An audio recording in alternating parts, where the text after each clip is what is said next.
எல்லோருக்கும் வணக்கம். அபிவிருத்தி உத்தியோகத்தர் சேவையில் தரம் ஒன்றில் உள்ள அலுவலர்களுக்கான மூன்றாவது வினைத்திறமகான் தடைப்பயிற்சி தொடர்பிலான கருத்திட்ட முகாமைத்துவம் பற்றிய 8வது செயலமர்வில் சந்திப்பதில் மகிழ்ச்சி. கடந்த செயலமர்வுகளில் கருத்திட்ட சக்கரத்தினுடைய படிமுறைகள் அல்லது கருத்திட்ட சுழற்சி படிமுறைகள் தொடர்பாக தொடர்ந்து பேசி வருகிறோம். கருத்திட்டத்தினை அடையாளம் காணுதல் என்பது தொடர்பாக நிறைவாக பேசிட்டோம். திரும்ப திரும்ப பேசினாலும் இந்த பகுதிகளை பேசி கொண்டிருக்கலாம். ஆனால் நாங்கள் இந்த பகுதியை நிறைவு செய்துட்டோம். கருத்திட்ட அடையாளம் காணல் முடிஞ்சது. அதுபோல கருத்திட்ட தயாரிப்பு 2வது கட்டம் பூர்த்தி செய்துட்டோம். இப்போ 3வதாக கருத்திட்ட முன்மதிப்பீடு அல்லது கருத்திட்ட தரங்கணிப்பு என்கின்ற இந்த 3வது இடத்துல நாங்கள் தற்பொழுது பேசி கொண்டிருக்கிறோம். பெருமளவான பகுதிகளை இந்த இடத்துல நாங்கள் பேசி நிறைவு செய்திருக்கிறோம். இது தொடர்பில் கருத்திட்ட தரங்கணிப்பீட்டில் ஆராயப்பட வேண்டிய காரணிகள் என்ன, கருத்திட்ட தரங்கணிப்பினுடைய நோக்கம் என்ன, இதில் குறிப்பாக பொருளாதார பகுப்பாய்வு மற்றும் சந்தை பகுப்பாய்வு தொடர்பான முக்கியமான விடயங்களை நாங்கள் பேசி நிறைவு செய்திருக்கிறோம். இதில் தவறவிடப்பட்ட சில விடயங்களும் இந்த பகுப்பாய்வுகளில் முக்கியமாக இருக்கக்கூடிய நிச்சயமற்ற தன்மையை மதிப்பிடுகின்ற பகுப்பாய்வு தொடர்பாகவும் இதில் இன்னும் ஒரு சில குறிகாட்டிகள், குறிப்பாக நிழல் விலைகள் என்று சொல்லுகிற ஒரு குறிகாட்டி, இந்த விடயங்கள் தொடர்பாக இன்றைய செயலமர்வில் நாங்கள் பேசலாம் என்று எதிர்பார்க்கப்படுது. இயலுமான வரைக்கும் எவ்வளவு விடயங்களை பேச முடியுமோ அதை பார்த்துக் கொள்வோம். இதில் நான் உங்களுக்கு பாடக்குறிப்பு தராமலே, நோட்ஸ் தராமலே பேசக்கூடிய சில விடயங்கள் இருக்கிறது. அதை குறிப்பெடுத்துக் கொள்ளுங்கள். வீடியோவை பார்த்து குறிப்பெடுக்கலாம். நாங்கள் பேசுகிற நேரத்தில் குறிப்பெடுத்துக் கொள்ளலாம். இதற்கான பாடக்குறிப்புகள் வழங்கப்பட மாட்டாது. முதலாவது விடயம், செயற்திட்ட தரங்கணிப்பினை மேற்கொள்ளும் தரப்புக்கள். இலங்கையில் செயற்திட்ட தரங்கணிப்பினை மேற்கொள்பவர்கள் யார்? இலங்கையில் கருத்திட்டங்கள் தொடர்பான செயற்திட்ட தரங்கணிப்புகளை மேற்கொள்ளுகின்ற தரப்புக்கள் அல்லது அந்த துறை சார்ந்தவர்கள் என்பதாக கேட்டுக்கொள்ள முடியும். இப்படி கேட்டால் நீங்கள் 3 பேரை அடையாளப்படுத்தி சொல்லக்கூடியதாக இருக்க வேண்டும். செயற்திட்ட தரங்கணிப்பினை மேற்கொள்ளும் தரப்புக்கள். ஒன்று, வரிசை அமைச்சின் திட்டமிடல் பிரிவு. அதாவது அந்த கருத்திட்டம் எந்த அமைச்சோடு தொடர்புடையதாக இருக்கிறதோ ஒவ்வொரு அமைச்சிலும் திட்டமிடல் கூறு அல்லது திட்டமிடல் அலகு ஒன்று நிறுவப்பட்டிருக்கும். இது நீங்கள் ஏற்கனவே 1ஆம் 2ஆம் வினைத்திறமகான் தடைப்பயிற்சிகளில் நிதி ஒழுங்கு விதிகள் படிக்கிற நேரத்தில் படிச்சிருப்பீங்கள். அமைச்சு ஒன்றின் திட்டமிடல் அலகினால் நிறைவேற்றப்படுகிற பணிகள் என்று தனியாக அங்கே படிச்சிருப்பீங்க. இப்போ இங்கே தொடர்புடைய அமைச்சின் திட்டமிடல் பிரிவு செயற்திட்ட தரங்கணிப்பை மேற்கொள்ளுகிற ஒரு பிரிவாக அது இருக்கும். 2வது, தேசிய திட்டமிடல் திணைக்களம். திரைசேரியினுடைய ஒரு திணைக்களமாக இருக்கிற தேசிய திட்டமிடல் திணைக்களம். 3வது, நிதியளிப்பு முகவர்கள் அல்லது நன்கொடையாளர்கள். ஆசிய அபிவிருத்தி வங்கி, உலக வங்கி, சர்வதேச நாணய நிதியம் அல்லது ஜப்பான் அபிவிருத்திக்கான வங்கி, சீனாவினுடைய அபிவிருத்திக்கான வங்கி, இப்படியாக நிதியளிக்கின்ற முகவர்கள், ஃபண்டிங் ஏஜென்சிஸ் அல்லது டோனர்ஸ், நன்கொடையாளர்கள். இந்த 3 தரப்பினர் தான் செயற்திட்ட தரங்கணிப்பினை மேற்கொள்பவர்களாக இருப்பார்கள். அப்படி கேட்டால் நாங்கள் எழுதக்கூடியதாக இருக்கும். செயற்திட்ட தரங்கணிப்பினை மேற்கொள்ளும் தரப்புக்கள், தொடர்புடைய அமைச்சின் திட்டமிடல் பிரிவு, தேசிய திட்டமிடல் திணைக்களம், நிதி வழங்கும் முகவர்கள் அல்லது கொடையாளர்கள் என்பதாக பார்த்துக்கொள்ள முடியும். சரி, இந்த கணிப்பீட்டோட தொடர்புடைய இன்னொரு முக்கியமான விடயத்தை நான் உங்களுக்கு காட்டுகிறேன். நிழல் விலைகள் என்று சொல்லி ஒரு விடயம் பேசப்படுகிறது உண்டு. நிழல் விலைகள் என்றால் என்ன என்று சொல்லி தெரிந்து கொள்வோம். இது தொடர்பில் உங்களுக்கு பாடக்குறிப்புகள் வழங்கப்படும். ஆனால் நான் சொல்லுகிற அளவுக்கு விரிவாக இருக்காது. அதனோடு நீங்கள் சில விடயங்களை சேர்த்து குறிப்பிடுத்திக் கொள்ள வேண்டி இருக்கும். இப்போ நிழல் விலைகள் என்றால் என்ன என்பதற்கு நான் சாதாரணமாக ஒரு உதாரணம் சொல்கிறேன். சொல்லுகிற மிக துல்லியமான மிக சரியான ஒரு உதாரணம் அல்ல. நீங்கள் மனதில் வச்சுக்கொள்வதற்காக ஒரு விடயத்தை சொல்லுகிறேன். இப்போ ஒரு வீதி அமைக்கப்படுகிறது என்று வைத்துக் கொள்வோம். ஒரு வீதி அமைக்கப்படுகிறது. அப்படி அமைக்கப்படுகிற வீதிக்கு ஒரு 20 மில்லியன் ரூபாய் செலவாகும் என்று வச்சுக்கொள்வோம். 20 மில்லியன் ரூபாய் செலவாகும். அந்த வீதி 5 வருடங்களுக்கு சிறப்பாக பயன்படுத்தலாம். 5 வருடத்துக்கு அதுக்கான செலவுகளும் வரும். பராமரிப்பு, தொழிற்படுத்தல் செலவுகளும் வரும். அப்படி ஒரு 5 மில்லியன் செலவாகும் என்று வைத்துக் கொள்வோம். 5 வருடத்துக்கும் ஒரு 5 மில்லியன் ரூபாய் செலவாகும். ஆரம்பத்தில் 20 மில்லியன் ரூபாய், 5 வருடத்துக்கும் அதுக்கான operational and management cost 5 million. அப்போ மொத்தமாக ஒரு 25 மில்லியன் செலவாகும். 5 வருடத்துக்கு இது பயன்பாட்டில் இருக்கும் என்றால் ஒரு வருஷத்துக்கு 5 மில்லியன். சரிதானே? 5 மில்லியன். இப்போ இந்த 5 மில்லியன் ரூபாவை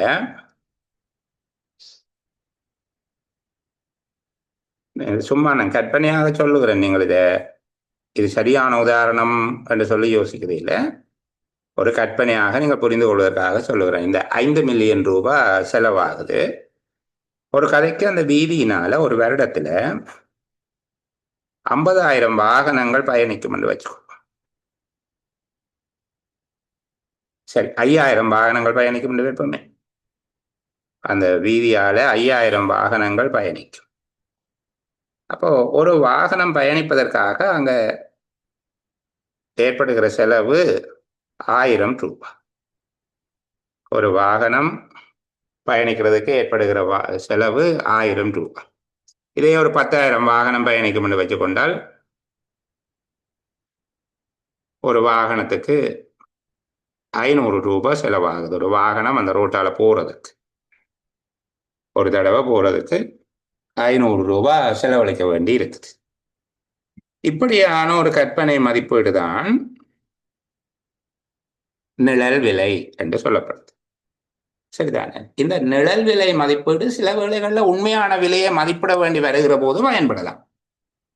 இப்போ இன்றைக்கு அதிவேக நெடுஞ்சாலைகள்ல இந்த நிழல் விலையை அடிப்படையாக வைத்துக் கொண்டுதான் அதற்கான உண்மையான விலையை மதிப்பீடு செய்கிறார்கள். ஒரு வாகனம் போகிற போது அவ்வளவு கட்டணம் வாங்க வேணும் என்று சொல்லி மதிப்பீடு செய்கிறது இந்த அடிப்படையில்.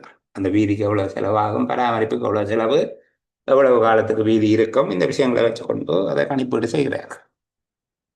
அப்ப இங்க நிழல் விலை என்றால் என்ன என்பதை இனி கோட்பாடு ரீதியாக படித்துக் கொள்ளும். இப்போ உங்களுக்கு விளங்குது தானே? ஒரு வாகனம் பயணம் செய்வதற்கு இதுக்கு உண்மையாக வாகனத்துல காசு வாங்குறதா வீதியில? இல்லை, அது உண்மையான சந்தை விலை அல்ல. ஆனால் இந்த கருத்திட்டத்தினுடைய அதனுடைய விளைதிறன், அதனுடைய வினைத்திறன் தன்மையை மதிப்பீடு செய்வதற்கு சில வேளைகளில் அந்த வீதியால் ஒரு வருஷத்துல 100 வாகனம் தான் போகும் என்று சொல்லி சொன்னால் ஒரு வாகனத்துக்கு 5,000 ரூபாய் செலவழிக்க வேண்டியது. இது கொஞ்சம் தேவையில்லாத வேலை. இப்போ சில வீதிகளை அமைக்க மாட்டார்கள். எல்லா வீதியும் அமைக்கிறீங்க. ஒரு வீதி அமைக்கக்குள்ள என்னென்ன விஷயம் எல்லாம் பார்க்கறது, அந்த வீதியை பயன்படுத்துகிற மக்களினுடைய எண்ணிக்கை, அங்கே இருக்கிற ஜனங்களுடைய எண்ணிக்கை, குடும்பங்களுடைய எண்ணிக்கை, அங்கே இருக்கிற நிறுவனங்கள், என்னென்ன முக்கியமான நிறுவனங்கள் இருக்குது, வைத்தியசாலைகள், பாடசாலை, சந்தை, இந்த மாதிரிலாம் இருக்கா என்று பார்க்கறது. இதுதான் காரணம். ஒரு வாகனம் பயணம் செய்வதற்காக ஏற்படுத்தப்படுகிற செலவு குறைவாக இருக்கும், நிழல் விலை குறைவாக இருக்குது என்பது அதனுடைய அர்த்தம். அந்த வீதியால் வருஷத்துக்கு 2 வாகனம் தான் போகும். 1 கோடி ரூபாய் செலவழிச்சு 10 மில்லியன் செலவழிச்சு ஒரு வீதியை போட்டு விட்டால் அது 10 வருஷம் இருந்தால் கூட அப்படியான இடங்கள்ல அந்த வாகனத்துக்கு ஏற்படுகிற செலவு, ஒரு வாகனம் போய் வர்றதுக்கு நாங்கள் மேற்கொள்ளுகிற செலவு பெருந்தொகையாக இருக்கும். இந்த மதிப்பீட்டை தான் நிழல் விலை அப்படின்னு சொல்கிறோம். அப்போ புரிந்து கொள்ளக்கூடியதாக இருக்கும் என்று நினைக்கிறேன். இப்போ பார்ப்போம். நிழல் விலை என்பது சந்தையில் நேரடியாக விற்பனை செய்யப்படாத அல்லது அதற்கு விலை ஒன்று இல்லாத பொருட்கள், சேவைகள் அல்லது வளம் தொடர்பாக கொடுக்கப்படுகின்ற மதிப்பிடப்படுகின்ற பண மதிப்பாக இருக்கும். இது ஒரு உண்மையான சந்தை விலை அல்ல. பகுப்பாய்வு நோக்கங்களுக்காக, அதாவது செலவு நன்மை பகுப்பாய்வு, செலவினாலே ஏற்படுகிற நன்மை எப்படி, நான் ஏற்கனவே சொன்னேன், எவ்வளவு காசு செலவழிச்சு எத்தனை வாகனம் பயணிக்குது, செலவு நன்மை பகுப்பாய்வு மற்றும் திட்ட மதிப்பீடு, திட்ட முன் மதிப்பீடு அல்லது திட்ட தரங்கணிப்பு பயன்படுத்தப்படுகின்ற ஒரு கன்செப்சுவல் பிரைஸ் என்று சொல்லுவோம், ஒரு கருத்தியல் சார்ந்த விலையாக இருக்கும். அப்ப நிழல் விலை என்றால் என்ன என்று கேட்டால் இந்த விடயத்தை இனி நீங்கள் எழுதக்கூடியதாக இருப்பீர்கள். நிழல் விலையினுடைய முக்கியமான இயல்புகள், நிழல் விலை தொடர்பான முக்கியமான அம்சங்கள் எவை என்று சொல்லப்பட்டால், இது சந்தை விலை அல்ல. முதலாவது விடயம், இது ஒரு சந்தை விலை அல்ல. உண்மையான பணம் கொடுத்து வாங்கப்படுகின்ற பெருமானத்தை இது குறிப்பது அல்ல. இது அதனுடைய சமூகத்தின் மீதான, பொருளாதாரத்தின் மீதான தாக்கம், செலவிடப்படும் வளங்களுக்கான சமூக பொருளாதார தாக்கத்தை கணக்கிடுவதற்கு உதவுவதாக இருக்கும். இன்னொரு வகையில் சொன்னால் இது ஒரு சந்தர்ப்ப செலவினை, அதாவது இந்த பணத்தினை வேறு ஒரு இடத்துல செலவு செய்தால் அங்கே எவ்வளவு நன்மை கிடைக்கும், இங்க செலவு செய்தால் இங்க எவ்வளவு நன்மை கிடைக்கும், எந்த நன்மை அதிகமானது என்கிற ஒரு ஒப்பீட்டு செலவு தன்மை வாய்ந்ததாக இருக்கும். இந்த வீதி அமைப்பதற்கான பணத்தை வேறு ஒரு கருத்திடத்தில் செலவு செய்தால் அதனால் கிடைக்கக்கூடிய நன்மைகள் அதிகமாக இருக்கா, அல்லது இங்கே கிடைக்கிற நன்மை அதிகமாக இருக்கா. அப்போ இந்த நன்மைக்காக இழக்கப்படுகின்ற நன்மையை கணக்கப்படும். இழக்கப்படுகின்ற நன்மை குறைவாக இருக்க வேணும், பெறப்படுகிற நன்மை அதிகமாக இருக்க வேணும். அதுதான் ஒப்பையினுடைய கோஷங்களுக்கு சந்தர்ப்ப செலவு அல்லது வாய்ப்பு செலவு, அமைய செலவு எல்லாம் இதுக்கு பேர் இருக்குது. இப்போ இந்த அமைய செலவு ஒப்பீட்டளவில் நாங்கள் கிடைக்கிறது, நாங்கள் இழந்ததை விட அதிகமாக இருக்க வேணும். அதை அளவிடுவதற்கு வாய்ப்பு செலவை காட்டுவதாக இருக்கும், சந்தை விலையை காட்டுவதில்லை. அரசாங்கத்தினுடைய பொருளாதார திட்டமிடல்களுக்கு, அதாவது ஒரு கருத்திட்டத்தினுடைய உண்மையான நன்மைகளை புரிந்து கொள்வதற்கான ஒரு வழிகாட்டியாக இது இருக்கும். பொருளாதார திட்டமிடலுக்கான ஒரு வழிகாட்டும் சுட்டியாக இது காணப்படுகிறது. இது உத்தேசங்கள் அல்லது அனுமானங்களின் அடிப்படையில் மதிப்பீடு செய்யப்படுவதாக இருக்கும். இது ஒரு சப்ஜெக்டிவானதாக இருக்கும், ஒப்ஜெக்டிவானதல்ல, சப்ஜெக்டிவாக இருக்கும், ஒரு அகநிலை சார்ந்தது. நிழல் விலை என்பது அனுமானங்கள் மற்றும் மதிப்பீடுகளை அடிப்படையாக கொண்டது. ஆகவே சப்ஜெக்டிவாக இருக்கும், துல்லியமற்றதாக இருக்கலாம். இது துல்லியமானதாக இருக்கிறதுக்கு வாய்ப்பு குறைவு, துல்லியமற்றதாக இருக்கக்கூடியதாக இருக்கும். இப்போ இதைத்தான் நாங்கள் நிழல் விலை தொடர்பாக, நிழல் விலை என்றால் என்ன, இந்த நிழல் விலை தொடர்பான முக்கியமான அம்சங்கள் என்ன என்பது தொடர்பாக பார்க்கலாம். இது தவிர நிழல் விலை தொடர்பான சில நன்மைகள், நிழல் விலை எவ்வாறு பயன்படுகிறது என்பது தொடர்பில் கடந்த காலங்களில் வேறு சில பரீட்சைகளில் ஆராயப்பட்டிருக்கு. வேறு சில துறை சார்ந்தாக்களுக்கு இந்த கஸ்டம்ஸ் ஆஃபீஸர்ஸ் அவைகளுக்கு நடந்த பரீட்சைகளில் சிலது கேட்கப்பட்டிருக்குது நிழல் விலை என்பது தொடர்பாக. அதாவது மூன்றாவது விடயம், இப்போ நிழல் விலை என்பதற்கான வரைவிலக்கணம் பார்த்துட்டோம். நிழல் விலை தொடர்பான முக்கியமான அம்சங்கள், அதனுடைய நிழல் விலை பற்றிய முக்கியமான இயல்புகள் அல்லது அம்சங்கள் என்பது தொடர்பாக பார்த்திருக்கிறோம். நிழல் விலைகளினுடைய பயன்பாடு என்ன? நிழல் விலைகள் எவ்வாறு பயன்படுகின்றன? நிழல் விலை கணிப்பீட்டினால நிழல் விலை கணிப்பீடு பயன்படுத்தப்படுகிற சந்தர்ப்பங்கள் என்ன? ஏற்கனவே சொன்ன விடயம்தான் நாங்கள் பார்த்தது போல செலவு நன்மை பகுப்பாய்வு ஒரு கருத்திட்டம் நாட்டின் தேசிய அபிவிருத்திக்கு அல்லது சமூக அபிவிருத்திக்கு எத்தகைய விளைவுகளை தோற்றுவிக்கும். இது பொருளாதார நிதியியல் அளவீடுகளை தாண்டிய ஒரு அளவீடாக இருக்கிறது. அந்த அளவீட்டின் மூலமாக நாட்டின் தேசிய பொருளாதாரத்துக்கு அல்லது சமூகத்திற்கு ஏற்படக்கூடிய பங்களிப்பு, செலவு நன்மை பகுப்பாய்வு என்கிற அடிப்படையிலான ஒரு கருவியாக இது பயன்படுகிறது. கொள்கை வகுப்புக்காக செயற்படுத்தப்படுகின்ற செலவிடப்படுகின்ற மூலதனம், கடன் பெறப்படுகின்ற அந்நிய செலவாணி, ஈடுபடுத்தப்படுகின்ற தொழிலாளர்கள் ஆகியோர் தொடர்பில் நிழல் விலைகள் மதிப்பிடப்பட்டு மிகவும் பயனுறுதி வாய்ந்த வினைத்திறன் மிக்க கருத்திட்டங்களை தெரிவு செய்வதற்கு ஏற்ற மதிப்பீடு ஒன்றாக இது காணப்படுது. பொது கொள்கைகளை வகுத்துக் கொள்வதற்கு அல்லது திட்டங்களை வகுத்துக் கொள்வதற்கு நன்மை அளிக்கக்கூடிய வினைத்திறன் வாய்ந்த கருத்திட்டங்களை தேர்ந்தெடுப்பதற்கு, பொருளாதாரத்தில் ஏற்படுத்தப்படக்கூடிய சாதகமான தாக்கங்கள், அதாவது சிக்கனமான மற்றும் சாதகமான தாக்கத்தை கண்டுகொள்வதற்கு இது பயன்படுவதாக இருக்கும். நிழல் விலைகளினுடைய பயன்பாடு என்று கேட்கப்பட்டால் இந்த விடயங்களை உள்ளடக்கியதாக நீங்கள் பதில் சொல்லலாம்.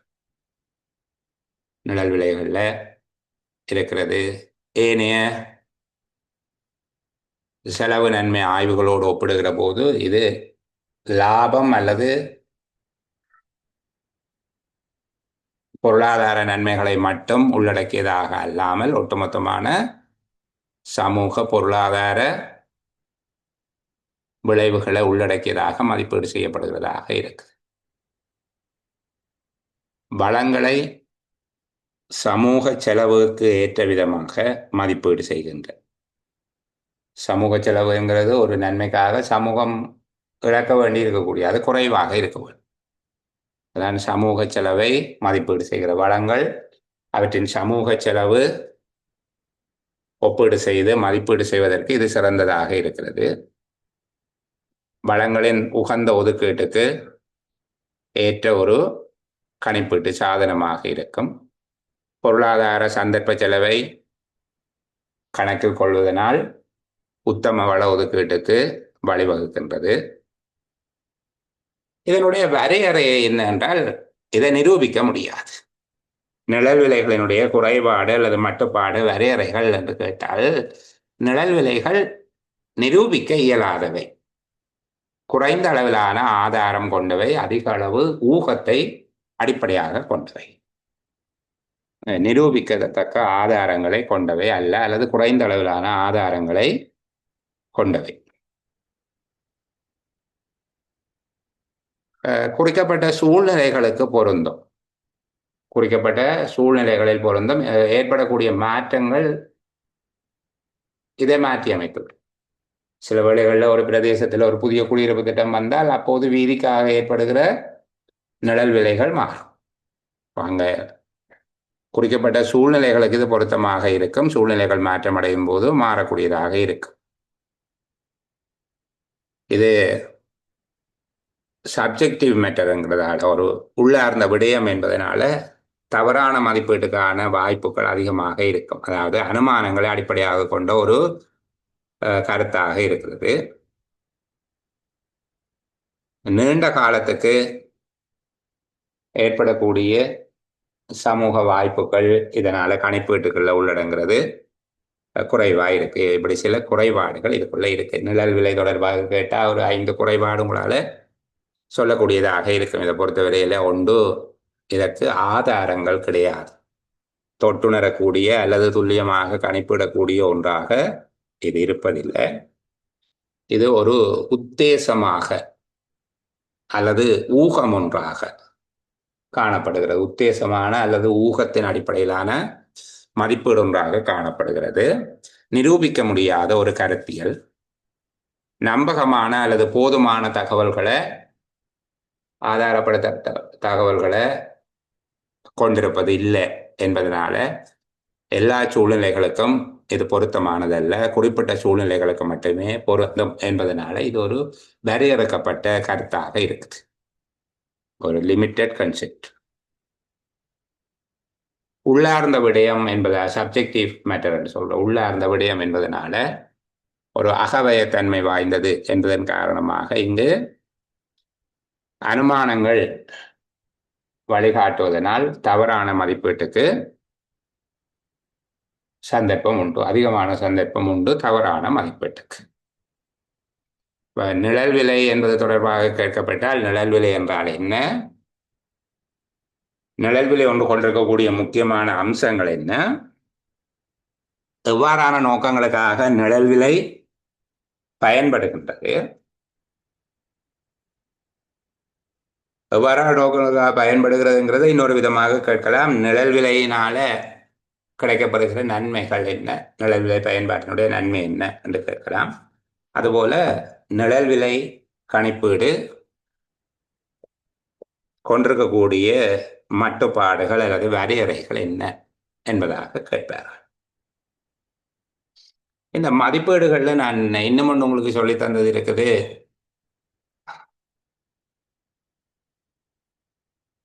நிச்சயமற்ற தன்மை பற்றிய பகுப்பாய்வு. இந்த பகுப்பாய்வுகளில் நாங்கள் பொருளாதார பகுப்பாய்வு, நிதி பகுப்பாய்வு, சூழல் பகுப்பாய்வு, கலாச்சார பகுப்பாய்வு, தொழில்நுட்ப பகுப்பாய்வு என்று பல்வேறு பகுப்பாய்வுகள் பார்க்கிற போது நாங்கள் அன்சர்டனிட்டி அனலைசிஸ் என்பது தொடர்பாக பார்க்கிறாங்க. நிச்சயமற்ற தன்மை பற்றிய பகுப்பாய்வுகள், இதில் கொஞ்சம் கூட கவனம் செலுத்துவோம். இது கேள்வி கேட்கப்படக்கூடிய ஒரு பகுதி, நாங்கள் கவனிப்பில்லாத பகுதி என்று நினைக்கிறது, ஆனால் மிக முக்கியத்துவம் வாய்ந்தது. இதுவே ஒரு சென்சிட்டிவ் ஆனதுதான், அதுக்குள்ள ஒரு சென்சிட்டிவ் அனலைசிஸ் எல்லாம் இருக்கு. இப்ப நிச்சயமற்ற தன்மை பற்றிய பகுப்பாய்வு, அன்சர்டனிட்டி அனலைசிஸ் என்று சொல்றாங்க, அல்லது அன்சர்டனிட்டி அப்ரைசல் என்றும் இதை சொல்றது. நிச்சயமற்ற தன்மை தொடர்பான பகுப்பாய்வு, அதாவது எதிர்காலத்தில் நிலவக்கூடிய முற்கணிப்பீடு செய்யாது, எதிர்காலத்தில் நிலவக்கூடிய முன்னரே கணிப்பீடு செய்வதற்கு கடினமான அல்லது கணிப்பீடு செய்ய இயலாத நிலைமைகள் தொடர்பாக அவற்றின் தாக்கத்தை அளவிடுகின்ற, தாக்கங்களை நிர்வகிப்பதற்கான திட்டங்களை உருவாக்கிக் கொள்வதற்கு வழிகாட்டுகின்ற முறைகள் நிச்சயமற்ற தன்மை பற்றிய பகுப்பாய்வுகள் என்று அழைக்கப்படுகிறது. நிச்சயமற்ற தன்மை பற்றிய பகுப்பாய்வு என்று சொல்லப்படுவது இது ஒரு கணக்கீடு. நிச்சயமற்ற தன்மை பற்றிய பகுப்பாய்வு என்பது ஒரு கணக்கீடு அல்லது ஒரு மாடல். இந்த திட்டத்தில் ஒரு கருத்திட்டத்தினுடைய பெறுபேறுகள், முடிவுகள் என்பது அங்க பெறுபேறுகளை சொல்லும். கருத்திட்டத்தினாலே அடையப்படுகின்ற பெறுபேறுகள், நன்மைகள், அதன் ரிசல்ட்ஸ் ஓ பெனிஃபிட்ஸ், அவற்றில் காணப்படக்கூடிய எதிர்காலம் பற்றி, எதிர்காலத்தில் அதனுடைய உறுதியான தன்மை தொடர்பாக தீர்மானிப்பதற்கு கடினமான அல்லது தீர்மானிக்க இயலாத சூழ்நிலைகள் தொடர்பாக, தெளிவில்லாத நிலைமைகள் தொடர்பாக, கணிக்க முடியாத நிலைமைகள் அல்லது தெளிவற்ற நிலைமைகள் தொடர்பாக அந்த நிலைமைகளின் தாக்கத்தை மதிப்பீடு செய்வதும், அந்த தாக்கங்களை நிர்வகிப்பதற்கான முறைகளை ஆக்கிக் கொள்வதற்கான வழிகாட்டுவதுமான ஆய்வுகளாக இவை இருக்கும். இதுல சில பகுப்பாய்வு, இந்த உணர்திறன் பகுப்பாய்வு என்ன என்று சொல்லி நான் பின்னால விளக்கமா சொல்லி தருகிறேன். இப்போதைக்கு இப்படி ஒன்று இருக்குது என்று சொல்லி நினைச்சு கொள்ளுங்க. உணர்திறன் பகுப்பாய்வு என்று சொல்லி ஒரு விடயம் இருக்கு. அடுத்த இரண்டாவது லாப நட்டமற்ற நிலை பற்றிய பகுப்பாய்வு. ஒன்று உணர்திறன் பகுப்பாய்வு, இரண்டாவது லாப நட்டமற்ற நிலை பற்றிய பகுப்பாய்வு. இதில் ஒரு 7 வகையான பகுப்பாய்வுகள் பார்த்திருக்கிறோம். அதில் சிலது இதில் இருப்பவற்றினுடைய உட்பிரிவுகளாக இருக்கும். அதனால நாங்கள் ஒரு 3 விஷயத்தை முக்கியமாக பார்க்க போகிறோம். இதில் உணர்திறன் பகுப்பாய்வுங்கிறது முக்கியமான ஒன்று. உணர்திறன் பகுப்பாய்வு. 2வது லாப நட்டமற்ற நிலை பற்றிய பகுப்பாய்வு.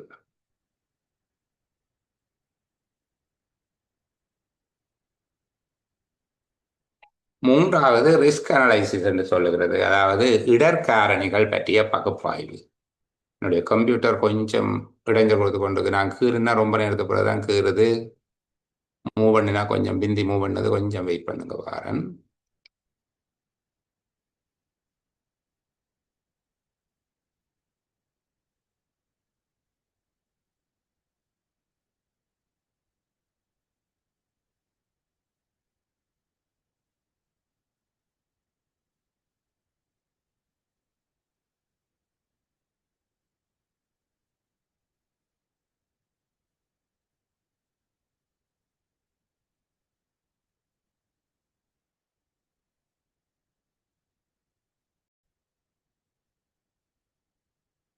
மூன்றாவது இடர் பகுப்பாய்வு,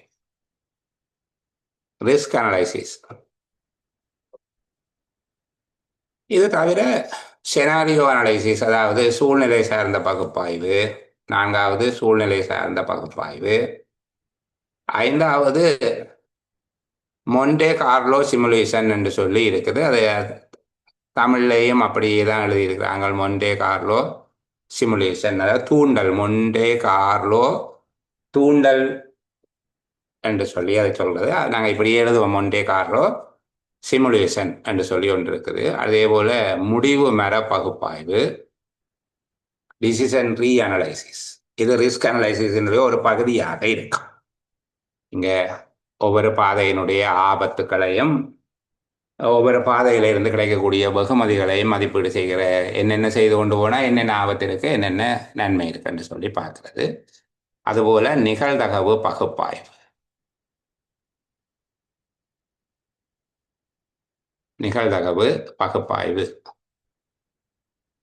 என்கிற 7 விதமான நிச்சயமற்ற தன்மை பற்றிய பகுப்பாய்வுகள் இருக்குது. இப்போ நாங்கள் அப்ரைசல் செய்கிற போது இந்த நிச்சயமற்ற தன்மை தொடர்பான பகுப்பாய்வுக்கு வருகிற போது அதில் 7 வகையான பகுப்பாய்வுகள் இருக்குது என்று சொல்லி சொல்லப்பட்டிருக்குது. அந்த 7 வகை பகுப்பாய்வையும் கொஞ்சம் ஞாபகப்படுத்தி வச்சுக்கொள்ளுங்க. உணர்திறன் பகுப்பாய்வு, லாப நட்டமற்ற நிலை பற்றிய பகுப்பாய்வு, அடுத்தது மாண்டே கார்லோ ஸ்டிமுலேஷன், அதாவது ஒவ்வொரு விடயமும் அவ்வாறு தூண்டும் என்கிறத மதிப்பிடுகிறதாக இருக்கும். அடுத்தது முடிவு மர பகுப்பாய்வு, டிசிஷன் ரீ அனலைசிஸ். இல்லை தீர்மான மர பகுப்பாய்வுன்னு சொல்றது, முடிவு மர பகுப்பாய்வு அல்லது தீர்மான மர பகுப்பாய்வு, நிகழ்தகவு பகுப்பாய்வு. இதுல எங்களுக்கு தெரிஞ்சிருக்க வேண்டிய முக்கியமான 3 தொடர்பாக நாங்கள் பார்க்க போறோம். ஒன்று உணர்திறன் பகுப்பாய்வு. சரிதானே? உணர்திறன் பகுப்பாய்வு என்ன என்றால், இங்க வெவ்வேறு வேரியபிள்ஸ் இருக்கும், வெவ்வேறு உள்ளீட்டு காரணிகள் இருக்கும். நீங்கள் இந்த சயின்ஸ்ல பரிசோதனை செய்வீங்க, ஒளித்தொகுப்புக்கான பரிசோதனை. ஆக்சிஜன் இல்லாவிட்டால் என்ன நடக்கும், சூரிய ஒளி இல்லாவிட்டால் என்ன நடக்கும், பச்சையம் இல்லாவிட்டால் என்ன நடக்கும் என்று சொல்லி செய்கிற மாதிரியாக இந்த உணர்திறன் பகுப்பாய்வும் அப்படித்தான் செய்யும். சரிதானே? உணர்திறன் பகுப்பாய்வுங்கிறது ஒவ்வொரு உள்ளீட்டு காரணிகளிலும் ஏற்படுத்தப்படுகிற மாற்றம் வெளியீடுகளில் எவ்வாறு தாக்கத்தை செலுத்தும் என்பதை பகுப்பாய்வு செய்வதுதான் உணர்திறன் பகுப்பாய்வு, சென்சிட்டிவிட்டி அனலைசிஸ் என்று சொல்லி சொல்லப்படுது. இப்போ உணர்திறன் பகுப்பாய்வு என்று சொல்லுகிறது, எங்கள் உள்ளீட்டு காரணிகள் இருக்கு. நான் சும்மா உதாரணத்துக்கு உங்களுக்கு சொன்னேன், நீங்கள் சயின்ஸில் ஒளித்தொகுப்புக்கான காரணிகள், ஒளித்தொகுப்பு காரணிகள் என்றால் நீங்கள் பார்த்துருப்பீங்க, பச்சையம், ஆக்சிஜன், சூரிய ஒளி, இந்த மாதிரி எல்லாம் பார்த்துட்டு அந்த கட்டுப்பாடு பரிசோதனை எல்லாம் செய்வீங்க. மற்றதெல்லாம் இருக்க ஒன்று இல்லாவிட்டால் என்ன நடக்குது என்று சொல்லி, அந்த மாதிரி இங்கே இல்லாவிட்டால் என்று சொல்லி இல்லை, ஒவ்வொன்றிலையும் ஏற்படுகிற மாற்றம், ஒவ்வொரு உள்ளீடுகளிலும் உள்ளீட்டு மாறிகளில் ஏற்படுத்தப்படுகிற மாற்றங்கள் வெளியீட்டு பெறுபேறுகளில் அவுட்புட் ரிசல்ட்ஸில் எவ்வாறு தாக்கத்தை ஏற்படுத்தும் என்பதை ஆராய்கின்ற ஒரு முறையாக உணர்திறன் பகுப்பாய்வு இருக்கும். அதுக்கு என்னென்ன காரணிகள் தேவை? ஒரு சமையல் செய்ய போறாங்கன்னா சமையலுக்குரிய எல்லா காரணிகளையும் கருத்தில் எடுத்துக்கொண்டு உறவு கிடைக்காவிட்டால் இந்த மாதிரி யோசிக்கிறது. ஒவ்வொரு காரணி அதில் ஒவ்வொரு மாறிகள் உள்ளிட்டு மாறிகளில் ஏற்படுகிற மாற்றம், அதில் விலை குறைஞ்சால் விலை கூடினா, விறகு விலை கூடினா அரிசி விலை கூடினால், மரக்கறி விலை குறைஞ்சால் மரக்கறி விலை கூடினால், இந்த மாதிரி. அப்போ வெளியீடு உணவு பொதிகளை வழங்குவது, சாப்பாட்டு பார்சல் கொடுக்கறது தான் என்றால், உள்ளீட்டு மாறிகளில் மாற்றம் ஏற்பட்டால் மீன் விலை கூடினா மீன் விலை குறைஞ்சா, மரக்கறி விலை கூடினா மரக்கறி விலை குறைஞ்சால் என்ற ஒவ்வொரு காரணியையும் ஆராய்ந்து அவனுடைய தாக்கம் எவ்வாறு இருக்கும் என்பதை மதிப்பீடு செய்வதாக இருக்கும். இப்போ இங்கே உணர்திறன் பகுப்பாய்வு எவ்வாறு செய்யப்படுகிறது என்றால், முதல்ல முக்கியமான உள்ளீடுகளை கண்டறிகிறது. அதாவது கிடைக்கக்கூடிய ரிசல்ட்ஸ், இந்த கருத்தட்டத்தின் பெறுபேறுகள், அதனுடைய ரிசல்ட்ஸ், முடிவு என்றது ரிசல்ட்ஸை தான் சொல்கிறோம். அதிகபட்சமாக தாக்கத்தை ஏற்படுத்துகிற உள்ளீடு எது என்பதை தீர்மானிப்பதற்கு உதவும். அதன் மீது கூடிய கரிசனையை கொண்டிருக்கும். அந்த உள்ளீட்டில் பாதிப்பு வராத மாதிரி அல்லது அதை மற்றவர்கள் கட்டுப்படுத்த முடியாத வகையில் அந்த உள்ளீடுகளை நிச்சயப்படுத்தி கொண்டால் பாதுகாப்பாக இருக்கும். எதிர்கால நிச்சயமற்ற தன்மை குறைவாக இருக்கும். இதுதான் அது இந்த நோக்கம். முக்கியமான உள்ளீடுகளை கண்டறிஞ்சு, அதாவது வெளியீட்டின் மீது ரிசல்ட்ஸ், பெனிஃபிட்ஸில் அதிகபட்சம் தாக்கத்தை ஏற்படுத்துகின்ற உள்ளீட்டு மாறிகள் எவை என்பதை தீர்மானிக்கிறது. அதற்கு பிறகு அந்த உள்ளீட்டு மாறிகள் அவற்றில் உறுதியற்ற தன்மை ஏற்படாமல் இருப்பதற்கு உரிய வழிமுறைகளை கண்டுபிடிக்கிறது. உறுதியற்ற தன்மையின் அளவை புரிந்து கொள்வதற்கு இது உதவுவதாக இருக்கும். இதை எடுத்தால் நாங்கள் சரிஞ்சு விழுந்து போயிடுவோம் என்கிறதை புரிந்து கொள்வதற்காக இது உதவும். வெவ்வேறு சூழ்நிலைகளில் வெவ்வேறு விதமான முடிவுகள், எது இல்லாவிட்டால் என்ன நடக்கும், அப்போ அதற்கு மாற்று வழி என்ன என்பதை திட்டமிடுகிறது. இப்போ இதுக்கு முக்கியமான நோக்கங்கள் 3 தான். ஒன்று, முக்கியமான உள்ளீடுகளை கண்டுபிடிக்கிறது. அதாவது பெறுபேறுகளின் மீது அதிக அளவில் தாக்கம் செலுத்தக்கூடிய, பெறுபேறுகளை அதிகம் நிச்சயிக்கின்ற காரணிகள் எவை என்பதை அடையாளம் காண்பது. அதாவது உள்ளீட்டு மாறிகள் எவை என்பதை அடையாளம் காண்பது. 2வது, அந்த கருத்திட்டத்தில் அல்லது அந்த மாடல்ல எது மிகவும் நம்பகமானது, எந்த நிலைமை எங்களுக்கு நம்பகமானதாக இருக்கும், எந்த நிலைமை இருந்தால் மிக பாதுகாப்பாக இருப்போம், எந்த நிலைமையின் போது நாங்கள் நிச்சயமற்ற நிலைமைக்கு அல்லது சமாளிக்க இயலாத தன்மைக்கு போய்விடுவோம் என்பதை பார்க்கிறது. 3வது, வெவ்வேறு சூழ்நிலைகளில் நிலைமை எப்படி இருக்கும், அதற்கு நாங்கள் எப்படி முடிவெடுக்க வேண்டும் என்பதற்கான முன்கூட்டிய அனுமானங்களை ஏற்படுத்தி கொள்வது. இப்போ 3 நிலைமை இருக்கு. முக்கியமான உள்ளீடுகள், அதாவது தாக்கம் செலுத்தும் அல்லது தாங்கி நிற்கக்கூடிய, கருத்திட்டத்தை தாங்கி நிற்கக்கூடிய உள்ளீட்டு மாறிகள் எவை என்பதை அடையாளம் காண்பது. அங்கு ஒவ்வொரு முக்கியமான உள்ளீட்டு மாறியினதும் நம்பகமான நிலைமை அல்லது நிச்சயிக்க முடியாத நிலைமை தொடர்பாக கணிப்பிட்டுக் கொள்வது, அதற்கேற்றபடி முகாமைத்துவ திட்டத்தை வகுத்துக் கொள்வது. 3வது, ஏற்படக்கூடிய ஒவ்வொரு சூழ்நிலைகளில் நிலையான தன்மையை உருவாக்கி கொள்வதற்கு எவ்வாறு நடந்து கொள்ள வேண்டும் என்பதை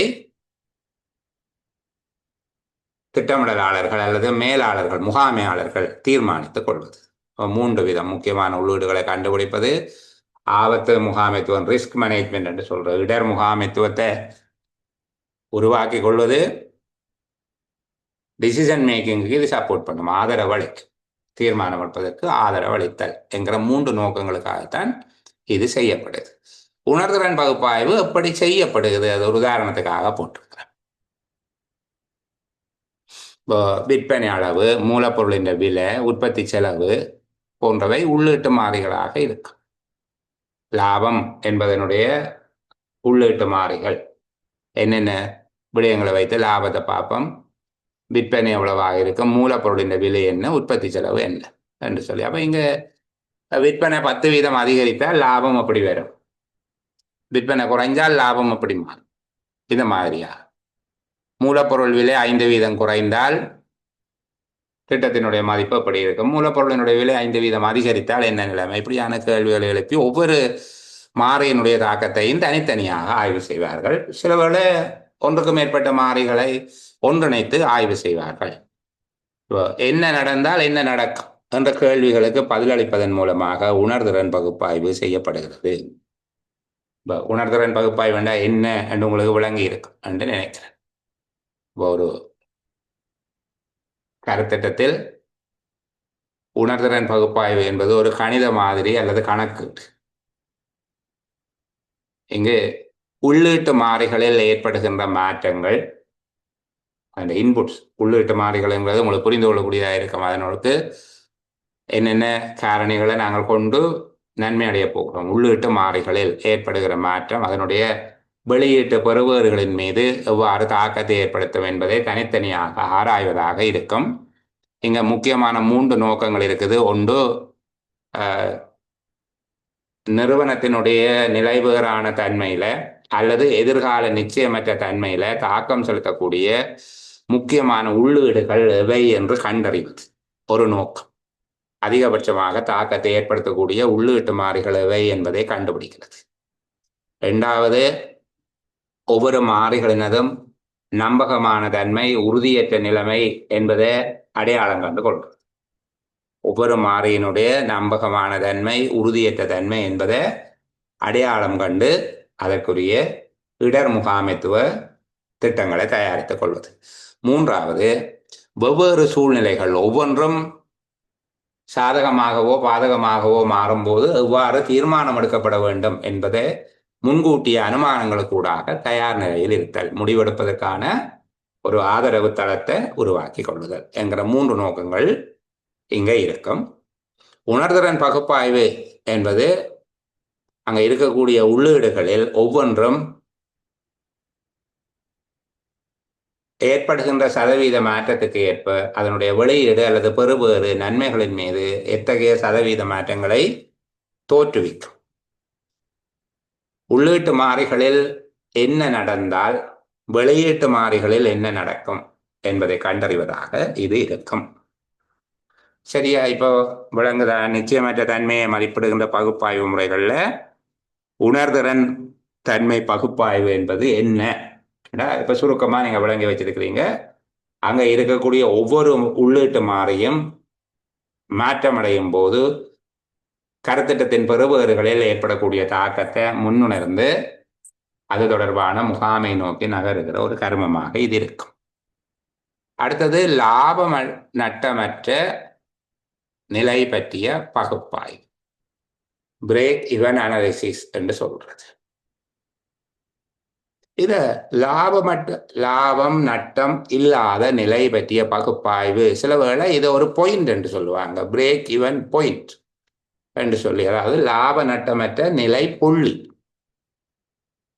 அதாவது நிறுவனத்தின் ரெவென்யூ, நிறுவனத்தின் வருமானம் ஆக குறைந்தது எந்த மட்டத்தில் இருந்தால் நிறுவனம் லாபம் வராது, ஆனால் நட்டமும் இல்லாமல் இயங்கும். அதாவது நிறுவனம் தன்னுடைய ஒட்டுமொத்தமான செலவுகளுக்கு, ஆபரேஷனல் அண்ட் மேனேஜ்மெண்ட் கோஸ்ட், செயற்பாட்டு மற்றும் முகாமைத்துவ செலவினங்கள், அதனுடைய தொழிற்பாட்டு செலவு என்று சொல்ற தொழிற்பாட்டு செலவினங்கள், தொழிற்பாட்டு செலவினங்களுக்கு சமமான தொகையினையாவது வருமானமாக பெற்றுக்கொள்ளக்கூடியதாக இருக்குமா என்பதை மதிப்பீடு செய்கிறது தான் இந்த லாப நட்டமற்ற நிலை பற்றிய ஆய்வு. அதுவும் இல்லாவிட்டால் அந்த கருத்திட்டம் தொடர்பில் அதிக அளவில் சிந்தித்து தான் முடிவுக்கு போக வேணும். இப்போ அரசாங்க நிறுவனங்களை பொறுத்தவரையில் இலங்கை மின்சார சபை, பெட்ரோலிய கூட்டுத்தாபனம், இந்த மாதிரியான இலங்கை போக்குவரத்து சபை போன்ற பல நிறுவனங்கள், அதாவது அரசாங்கத்தினுடைய முற்பண கணக்கு முயற்சிகள் இந்த லாபம் நட்டமற்ற நிலைக்கு வந்தால் கூட பரவாயில்லை என்று நினைக்கிறதாகத்தான் அவற்றினுடைய செயற்திறன் நிலைமை இருக்கு. அவற்றுக்கு கிடைக்கிற வருமானத்திலும் பார்க்க அவற்றுக்கு ஏற்படுகிற செலவுகள் அதிகமாக இருக்கும். அப்ப இந்த நேரத்தில் என்ன நடக்கும்? அதிக அளவிலான ஒரு இறை சுமையினை ஏற்படுத்தும். அதாவது அரசாங்கத்துக்கு மிகப்பெரிய ஒரு செலவு சுமையினை ஏற்படுத்துவதாக இருக்கும். அப்ப லாபம் நட்டம் அற்ற நிலை, பிரேக் ஈவன் பாயிண்ட் ஒன்று இருந்தாலே சில நிறுவனங்களை தொடர்ச்சியாக இயக்குவதை பற்றி முடிவுக்கு வரல.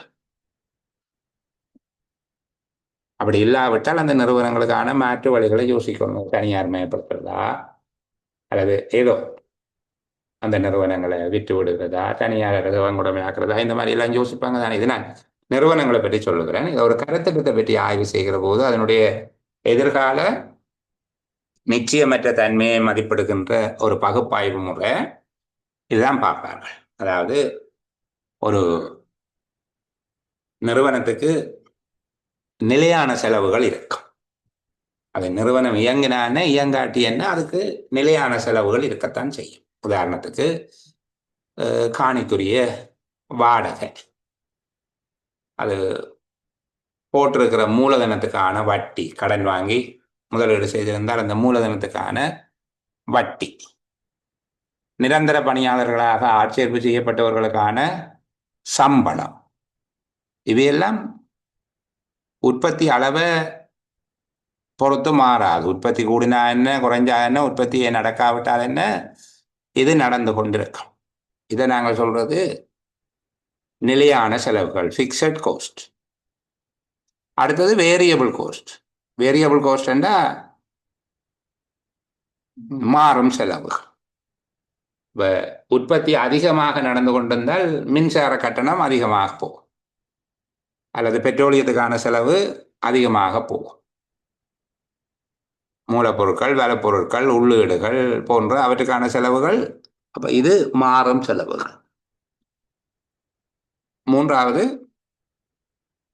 நிறுவனத்தினுடைய வெளியீட்டின் அலகு விலை, எத்தனை யூனிட் வெளியில போகும், அது என்ன விலை என்ன. அப்ப இதை வச்சுக்கொண்டு லாப நட்டமற்ற பகுப்பாய்வை மேற்கொள்ளக்கூடியதாக இருக்கும். நிலையான செலவாக வருஷத்துக்கு எவ்வளவு வரப்போகுது, மாறும் செலவுகள் உற்பத்தி அதிகரிக்க ஒரு யூனிட்டுக்கு எவ்வளவு மாறும் செலவு வரப்போகுது, இந்த மாறும் செலவையும் நிலையான செலவையும் கணக்கு பண்ணி வெளியில போற யூனிட்டால கிடைக்கிற காசையும் பார்த்தால் ஒரு எல்லையில ஒரு குறிப்பிட்ட அளவு அலகுகள் விற்பனை செய்யப்படும் அல்லது வெளியிடப்படுமாக இருந்தால் ஒரு புள்ளியில வருகிற வருமானம் அல்லது விற்பனையால கிடைக்கிற காசு எல்லா விதமான செலவுகளையும் ஈடு செய்வதற்கு சமமானதாக இருக்கும். எல்லா விதமான செலவுகளையும் ஈடு செய்வதற்கு சமமாக இருக்கும். அது பிரேக் ஈவன் பாயிண்ட் என்று சொல்லுவோம்.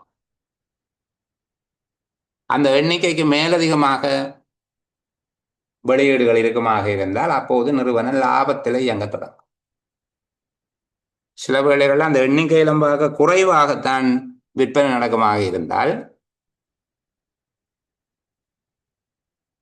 அங்கு நட்டம் நிலவுவதாக இருக்கும். அப்ப லாப நட்டமற்ற புள்ளி பற்றிய ஒரு பகுப்பாய்வு எந்த புள்ளியில, அதாவது எத்தனை அலகுகள் விற்பனை செய்யப்படுகின்ற போது கிடைக்கின்ற வருமானம், ரெவென்யூ என்று சொல்ற மொத்த வருவாய், நிறுவனத்தினுடைய மொத்த வருவாய், டோட்டல் ரெவென்யூ, அதன் நிலையான செலவு மற்றும் மாறும் செலவுகள் உட்பட்ட மொத்த செலவுகளுக்கு சமமானதாக இருக்கும் என்பதை கணிப்பீடு செய்கிற ஒரு பகுப்பாய்வாக இது இருக்கும். இப்படி கணிப்பீடு செய்வதற்கு பின்பு வெளியீடுகளினுடைய அளவு அல்லது சந்தை வாய்ப்பு இந்த புள்ளிக்கு மேலே இருக்குமா கீழே இருக்குமா என்பதை பார்த்து இறுதி முடிவுக்கு வருகிறோம். அப்போ நிச்சயமற்ற தன்மையை பற்றிய மதிப்பீட்டில் இரண்டாவது பகுப்பாய்வு முறை லாபம் நட்டமற்ற தன்மை பற்றிய பகுப்பாய்வு. இது ஒரு நிறுவனம் தன்னுடைய செலவுகளை சந்திப்பதற்கு தேவையான குறைந்தபட்ச விற்பனை அளவு அல்லது உற்பத்தி அளவு அல்லது வருமானத்தை கணக்கிடுகிற முறையாக இருக்கும். ஒரு நிறுவனம் அதன் மொத்த செலவுகளை சமாளிப்பதற்கு அல்லது சந்திப்பதற்கு தேவையான குறைந்தபட்ச விற்பனை அல்லது குறைந்தபட்ச உற்பத்தி அல்லது குறைந்தபட்ச வருமானத்தின் அளவை கணக்கிடுகிற ஒரு முறையாக இருக்கும். லாப நட்டமற்ற புள்ளி என்பது ஒரு நிறுவனத்தின் லாபம் அல்லது நட்டம் என்பது இல்லாமல் லாபமும் நட்டமும் இல்லாத ஒரு புள்ளியை குறிக்கும். அதாவது நிறுவனத்தினுடைய மொத்த வருவாய், டோட்டல் ரெவென்யூ, அதன் மொத்த செலவுகளுக்கு சமமாக இருக்கும் நிலை லாப நட்டமற்ற நிலை புள்ளி என்று அழைக்கப்படுகிறது. இதற்கு 3 முக்கியமான கூறுகள், லாப நட்டமற்ற நிலைமை பற்றிய பகுப்பாய்வு மேற்கொள்வதற்கு 3 முக்கிய தகவல்கள் அல்லது 3 முக்கியமான கூறுகள் வேண்டும். ஒன்று, கருத்திட்டத்தின் நிலையான செலவுகள், நிலையான செலவை அப்படியே வைத்திருக்க வேண்டும். 2வது, மாறும் செலவு, உற்பத்தி செய்யப்படும் ஒவ்வொரு அலகுக்கும் ஏற்ப மாறுபடுகிற செலவுகள், ஒவ்வொரு அலகுக்கும் ஏற்படுகிற செலவு. 3வது, விற்பனை விலை அல்லது விற்பனை அலகுகள், விற்பனை வருமானம், ரெண்டையும் சேர்த்து விற்பனை வருமானம் என்று சொல்லுவோம். விற்பனை விலையும் விற்பனை அலகுகளும், இந்த ரெண்டையும் சேர்த்தா விற்பனை வருமானம். இந்த 3ஐயும் வச்சுக்கொண்டு கணிப்பிடலாம். இப்போ உங்களுக்கு இதை புரிந்து கொள்ளக்கூடியதாக இருக்கும் என்று நினைக்கிறேன். சரிதானே? இப்போ ஒரு நிறுவனத்துக்கு ஒரு மாதம் என்ன செய்தாலும் செய்யாவிட்டாலும் 1,00,000 ரூபா செலவு ஆகியே வரும். டெலிஃபோனுக்குரிய வாடகை, கரண்ட் பில்லுக்குரிய அந்த அடிப்படை கட்டணம், எந்த லைட்டுமே போடாவிட்டாலும் வரக்கூடிய ஒரு செலவு ஒன்றுக்கு தானே. தண்ணி பில்லுக்குரிய அந்த வாடகை, டெலிஃபோனுக்குரிய வாடகை, இந்த மாதிரி எல்லாம் சேர்த்து 1,00,000 ரூபா செலவாகும் என்று வச்சுக்கொள்வோம். இதை சொல்றது நிலையான செலவு. அதுக்கு மேல ஒரு 1000 பொருளை உற்பத்தி செய்கிறார். 1000 பொருளை உற்பத்தி செய்கிறார். ஒவ்வொன்றுக்கும் 120 ரூபா செலவாகுது. இந்த உள்ளீடுகள் இந்த மாதிரியா செலவாகுது என்றால் அதுக்கு 120,000 செலவாகும். இப்போ இந்த 1000 பொருளையும் சந்தையில 220 ரூபா படி விற்க முடியும். இந்த லோரி சார்ஜ் அது இதெல்லாம் சேர்த்து தான் 120 ரூபா. சந்தையில 1000 பொருளையும் 220 ரூபாய்க்கு விற்க முடியும். அப்ப 220,000 பேர். இந்த 220,000 வித்து வர காசு எடுத்து இந்த எல்லா செலவுகளையும் கொடுத்து முடியும். 1 ரூபாவும் மிச்சம் பெறாது, 1 ரூபாவும் காணாம வராது. இதுதான் லாப நட்டமற்ற கூட்டி. இந்த லாப நட்டமற்ற நிலை எந்த இடத்துல இருக்கும் என்று கணிப்பிட்டால் அதை விட உற்பத்தி அளவுகள் அதிகரிக்குமாக இருந்தால் அதிகரிக்க லாபம், அதை விட குறையுமாக இருந்தால் அது ஆபத்தானது. இதுதான் எதிர்கால கணிப்பீடாக இருக்கும். அப்ப இதனுடைய நன்மை என்ன என்று கேட்டீங்கன்னா, ஒரு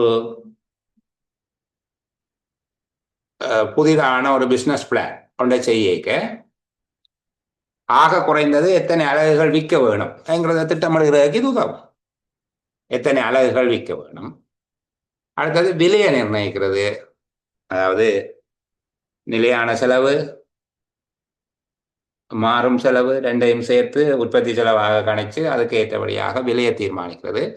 மற்ற விலை தர விற்பனையின் அலகுதான் வருமானம். அப்போ அதற்கு ஏற்றபடி சில வேளை விலையை குறைச்சா விற்பனையின் அளவு கூடும், பெருமளவால் கூடும். விலையை கொஞ்சம் குறைச்சி விட்டால் விலை பெருமளவு கூடும். சில வேளை விலையை நல்லா கூட்டினாலும் விற்பனை கொஞ்சம் தான் குறையும். அப்போ அதுகளை பார்த்து விலையை நிர்ணயிக்கலாம்.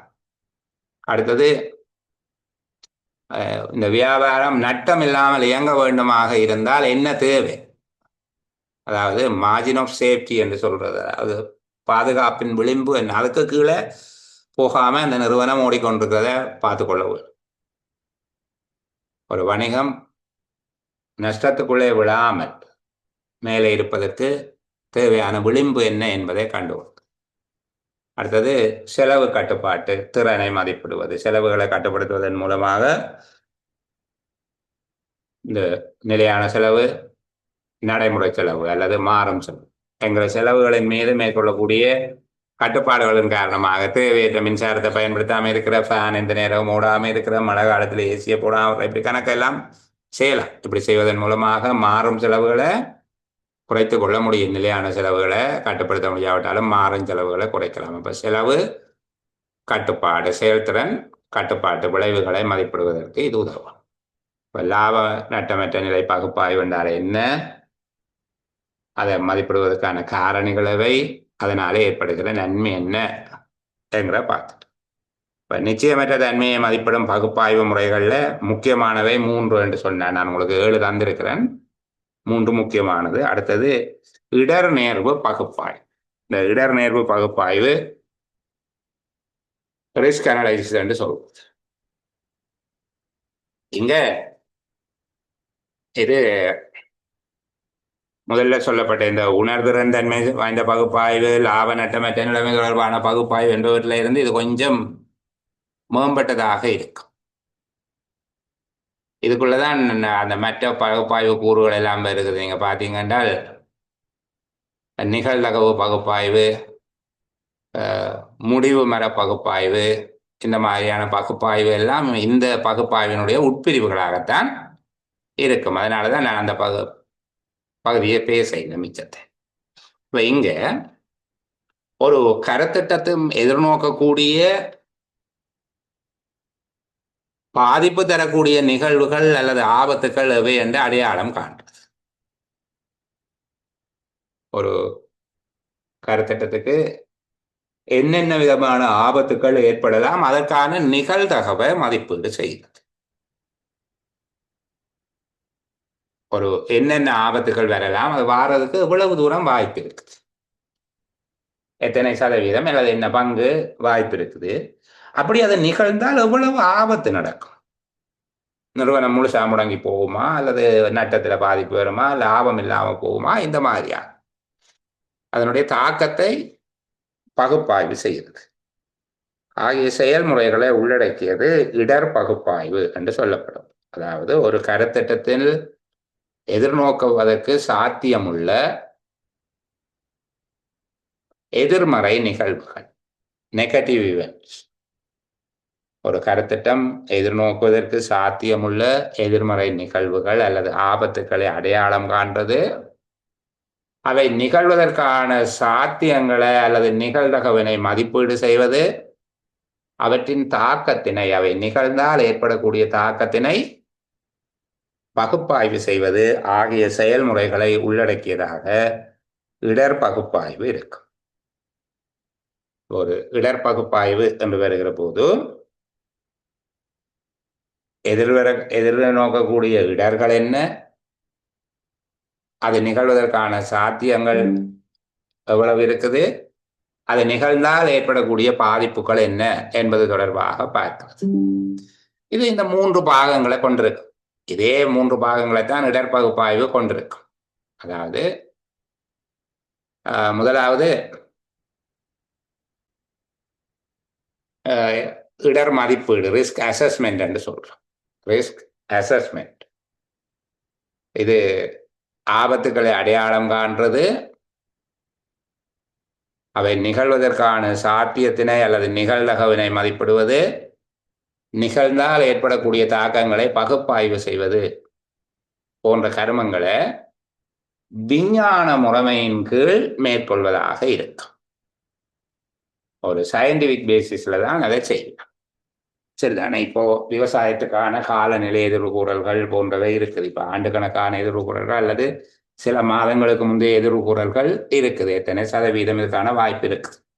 இந்த மாதிரியாக ஆபத்துக்கள் அடையாளம் காண்பது, அவற்றுக்கான நிகழத்தக்க சந்தர்ப்பங்கள் அல்லது நிகழ்தகவை கண்டுபிடிக்கிறது, அப்படி நிகழ்ந்தால் அதனால் ஏற்படுகிற தாக்கத்தை மதிப்பிடுவது, இவை 3 கர்மங்களையும் விஞ்ஞான ரீதியான அடிப்படைகளில் மேற்கொள்வதாக இருக்கும் இடர் மதிப்பீடு, ரிஸ்க் அசஸ்மெண்ட். இரண்டாவது ரிஸ்க் மேனேஜ்மெண்ட், அதாவது இடர் முகாமைத்துவம். சில இடங்கள்ல எங்க மேலாண்மை என்கிற கருத்து இருக்கும். நீங்கள் அது முகாமைத்துவம், நாங்கள் அப்படித்தானே பயன்படுத்தும், நாங்கள் முகாமைத்துவம் என்று பார்த்துக்கொள்ளும். மேலாண்மை என்கிற சொற்கள் இருக்கிற இடமெல்லாம் நீங்க முகாமைத்துவம் என்று கருதிக்கொள்ளும். இங்க இடர் மேலாண்மை அல்லது இடர் முகாமைத்துவம். இப்ப கவனிங்க, இடர் மதிப்பீட்டினால காரணிகளை கண்டறிந்தால் நிகழத்தக்க ஆபத்துக்கள் என்ன, அது நிகழ்வதற்கான வாய்ப்பு எத்தனை சதவீதம் இருக்கு, நிகழ்ந்தால் என்னென்ன துன்பங்கள் நேரம் என்று சொல்லி கண்டுபிடிச்சால் போல பிரச்சனை தீரையில் அதை பார்க்கும். அது பிரச்சனையே இல்லாம செய்யாது, ஆனால் பிரச்சனையை அடையாளம் காட்டும். இடர் மேலாண்மை என்பது அவ்வாறு மதிப்பிடப்பட்ட பெறுபேறுகளின் அடிப்படையில் எவ்வாறான ரிசல்ட்ஸ் வரும் நாங்கள் மதிப்பிட்டிருப்போம் தானே அடிப்படையில் அவ்வாறு ஆபத்துக்கள் நிகழும் போது மேற்கொள்ள வேண்டிய நடவடிக்கைகளை திட்டமிடுவது, அதற்கான ஸ்ட்ராட்டஜிஸ், அப்ரோச், மெத்தட், அதை அணுகுவதற்கான முறைமைகள் அல்லது அதற்கான உத்திகள், இந்த ஆபத்துக்களை அல்லது சில வேளை அவர்கள் அதை மிட்டிகேஷன் என்று சொல்வார்கள், அதாவது ஆபத்தை தணிப்பதற்கு என்ன நடவடிக்கைகளை செய்கிறது, ஆபத்துக்களை கட்டுப்படுத்துவதற்கு, தணிப்பதற்கு, நிர்வகிப்பதற்கு உரிய வழிமுறைகள் அல்லது ஆபத்துக்களை எதிர்கொள்வதற்கான மாற்று வழிமுறைகள், உத்திகளை தேர்ந்தெடுத்து செயற்படுவதாக இருக்கும். உதாரணத்துக்கு வெள்ள அபாயம் எதிர்கூறப்படுமாக இருந்தால் விவசாய காப்புறுதியை செய்கிறது, அல்லது அந்த குறிப்பிட்ட ஆண்டில் வெள்ள அபாயம் அதிகமாக இருக்கும் என்று நம்பகமான எதிர்கூறல் இருந்தால் காலபோக பயிற்சியை நிறுத்துறது, சரி, அல்லது பயிரிடுகிற காணியின் அளவை குறைக்கிறது. 10 ஏக்கர் அழிஞ்சு போறதை விட ஒரு 2 ஏக்கரை விதைச்சு பார்க்கறது, வந்தா வருது, போடா போகுது. அதான் அதற்கான உத்திகள், மாற்று வழிகள், உத்திகள், காப்பீடு செய்தல், தவிர்த்தல், குறைத்தல் போன்றவற்றை தேர்ந்தெடுத்து செயற்படுத்துவது ரிஸ்க் மேனேஜ்மெண்ட், இடர் முகாமைத்துவம் என்று சொல்லப்படும். மூன்றாவது ரிஸ்க் கம்யூனிகேஷன். ரிஸ்க் கம்யூனிகேஷனுங்கிறது இந்த நிகழத்தக்க கண்டுபிடிக்கப்பட்ட ஆபத்துக்கள், அதுக்கான காரணங்கள், அதுக்கு மேற்கொள்ள வேண்டிய நடவடிக்கைகள், மேனேஜ்மெண்ட் ரிசல்ட்ஸ், இந்த தகவல்களை சம்பந்தப்பட்ட எல்லா தரப்பினருடையும் பரிமாறிக்கொள்வது. இடர் பகுப்பாய்வு ஒன்று மேற்கொள்ளப்படுமாக இருந்தால் இடர் பகுப்பாய்வு கண்டுபிடிக்கப்பட்ட விடயங்களை அவர்களோட பார்த்துக்கொள்ள வேண்டும், அவர்களோட பகிர்ந்து நடவடிக்கை எடுக்கணும். நம்ம இடர் பகுப்பாய்வு என்ன விளங்கிட்டு தானே, சுருக்கமாக சொன்னால் ஒரு கருத்திட்டம், எதிர்காலத்தில் எதிர்நோக்கத்தக்க எதிர்மறை நிகழ்வுகள், அதற்கான வாய்ப்புகள், நிகழ்ந்தால் அதனால் ஏற்படக்கூடிய பாதிப்புகளை மதிப்பீடு செய்து அது தொடர்பிலான முன்னெச்சரிக்கை நடவடிக்கைகளை திட்டமிடுகின்ற ஒரு கருமமாக இது இருக்கும். இங்கு இடர் பகுப்பாய்வு 3 முக்கியமான கூறுகளை இருக்கும். ஒன்று, இடர் மதிப்பீடு செய்யப்படும். 2வது, இடர் முகாமைத்துவம் கட்டமைக்கப்படும். 3வது, இடர் சார்ந்த தகவல் பரிமாற்றம் ஏற்படும். இது 2 மெத்தட்ல செய்வார்கள். ஒன்று குவாலிட்டேட்டிவ் மெத்தட், 2வது குவான்டிடேட்டிவ் மெத்தட். இப்போ குவாலிட்டேட்டிவ்ன்றது இது ஒரு பண்பு சார்ந்தது, பண்பறி இடர் பகுப்பாய்வு என்று சொல்வது, அல்லது பண்புசார் இடர் பகுப்பாய்வு, பண்பு சார்ந்த இடர் பகுப்பாய்வு. இது ஒரு அகநிலை சார்ந்த மதிப்பீடாக இருக்கும். அதாவது இதுல இருக்கிற எக்ஸ்பர்ட்டாக ஒப்பீனியனை கேட்கறது, அனுபவத்தை பார்க்கறது, இல்லை பெரிய மழை பெய்தாலும் பிரச்சனை இல்லை, அந்த வாய்க்காலை வெட்டி அப்படி செய்யலாம், அந்த மாதிரியாக யோசிக்கிறது. இது ஒரு ஸ்டாண்டர்ட் மெஷர்மெண்ட். நிபுணர்களுடைய தீர்ப்பு, அனுபவம் என்பவற்றை அடிப்படையாக வைத்துக்கொண்டு இடர்களை மதிப்பீடு செய்கிறது. அடுத்தது குவான்டிடேட்டிவ் ரிஸ்க்.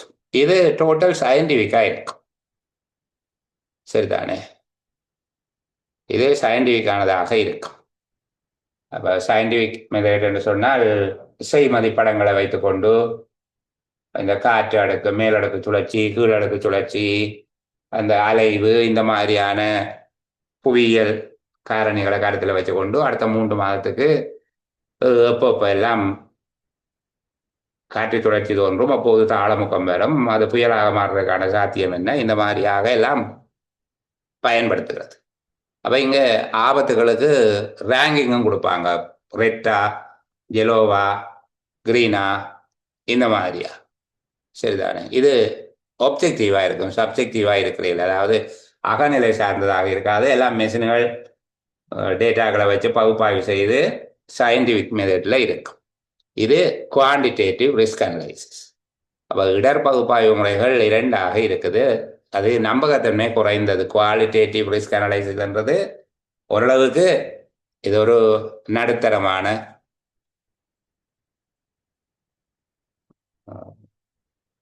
மதிப்பீட்டப்படுகிறதாக இருக்கும். ஓரளவுக்கு இது கடுமையாக இருக்கும், கடுமையாக இருக்காது, பிரச்சனை இல்லை என்று சொல்ற மாதிரியாக இருக்கும். ஆனால் அனுபவத்தின் அடிப்படையில் தான் அங்கு ஆபத்தின் தன்மை தரப்படுத்தப்பட்டிருக்கும். High risk, medium risk, low risk என்று சொல்லி இருக்கும். இங்க ரேங்க் கொடுப்பாங்க, 1 2 3 4 5 என்று சொல்லி ரேங்க் கொடுப்பாங்க. சரிதானே? இந்த மண் சரிவு அபாயம், முதலாம் நிலை மண் சரிவு அபாயம் விடுக்கப்பட்டிருக்கு, 2ஆம் நிலை மண் சரிவு அபாயம் விடுக்கப்பட்டிருக்குன்னு சொல்லுவாங்க. அதெல்லாம் குவான்டிடேட்டிவ் ரிஸ்க் அனலைசிஸுக்குள்ள வரும்.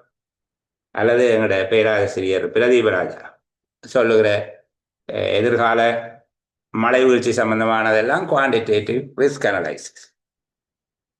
எங்களுடைய ஆக்கள் இந்த கெட்போட்டம், பனி இதுகளை வச்சுக்கொண்டு மழையை பற்றி சொல்லுகிறது குவாலிட்டேட்டிவ் ரிஸ்க் அனலைசிஸ். இது ஒரு அனுபவம் சார்ந்த அல்லது சில நிபுணர்களுடைய டிசிஷன் இப்படி இருக்கலாம் என்று சொல்லி சொல்லப்படுறது. நிபுணர்கள் ஒரு உத்தேசிப்பார்கள் கருவிகளை வச்சுக்கொண்டு. இது அப்படி இல்லை, இதெல்லாம் எக்ஸ்ரே எடுத்து பார்த்து தான் சொல்றது. குவான்டிடேட்டிவ் ரிஸ்க் அனலைசிஸ், இந்த 2 விதமான பகுப்பாய்வு முறைகள் இருக்கு. சரிதான். இப்ப நாங்கள் நிச்சயமற்ற தன்மை தொடர்பான மதிப்பிடுவதில் ஒரு 7 விடயம் சொல்லியிருந்தாலும் மிச்ச 4ஐயும் கொண்டு வந்து இதுக்குள்ள சேர்த்து போடலாம். சரியா? அதை பார்த்து கொள்ள வேணும். அதாவது குவான்டிடேட்டிவ் ரிஸ்க் அனலைசிஸுக்கு உள்ள அந்த மாண்டே கார்லோ சிமுலேஷன், முடிவு மர பகுப்பாய்வு, மற்றது நிகழ்தகவு பகுப்பாய்வு, இந்த மாதிரியான விடயங்கள் எல்லாம் அதுக்குள்ளேயே வந்துடும்.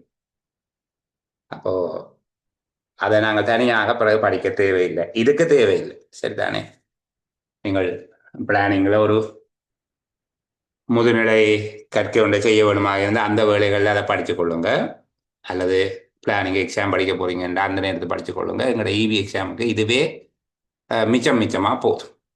அப்போ 3 விடயம் சொல்லியிருக்கிறேன். அதுக்கு முன்னுக்கு சொல்ல வேண்டும். கருத்திட்டம் ஒன்றேன், தரங்கணிப்பின் போது மேற்கொள்ளப்படுகிற தரங்கணிப்புகளில் தொழில்நுட்பம் சார்ந்தது, நிதி சார்ந்தது, பொருளாதாரம் சார்ந்தது, சூழல் சார்ந்தது, சமூகம், பண்பாடு, இப்படி என்று பார்க்கிற போது நிச்சயமற்ற தன்மை பற்றிய பகுப்பாய்வு என்கிற ஒரு வகையான பகுப்பாய்வை பற்றி பேசியிருந்தேன்.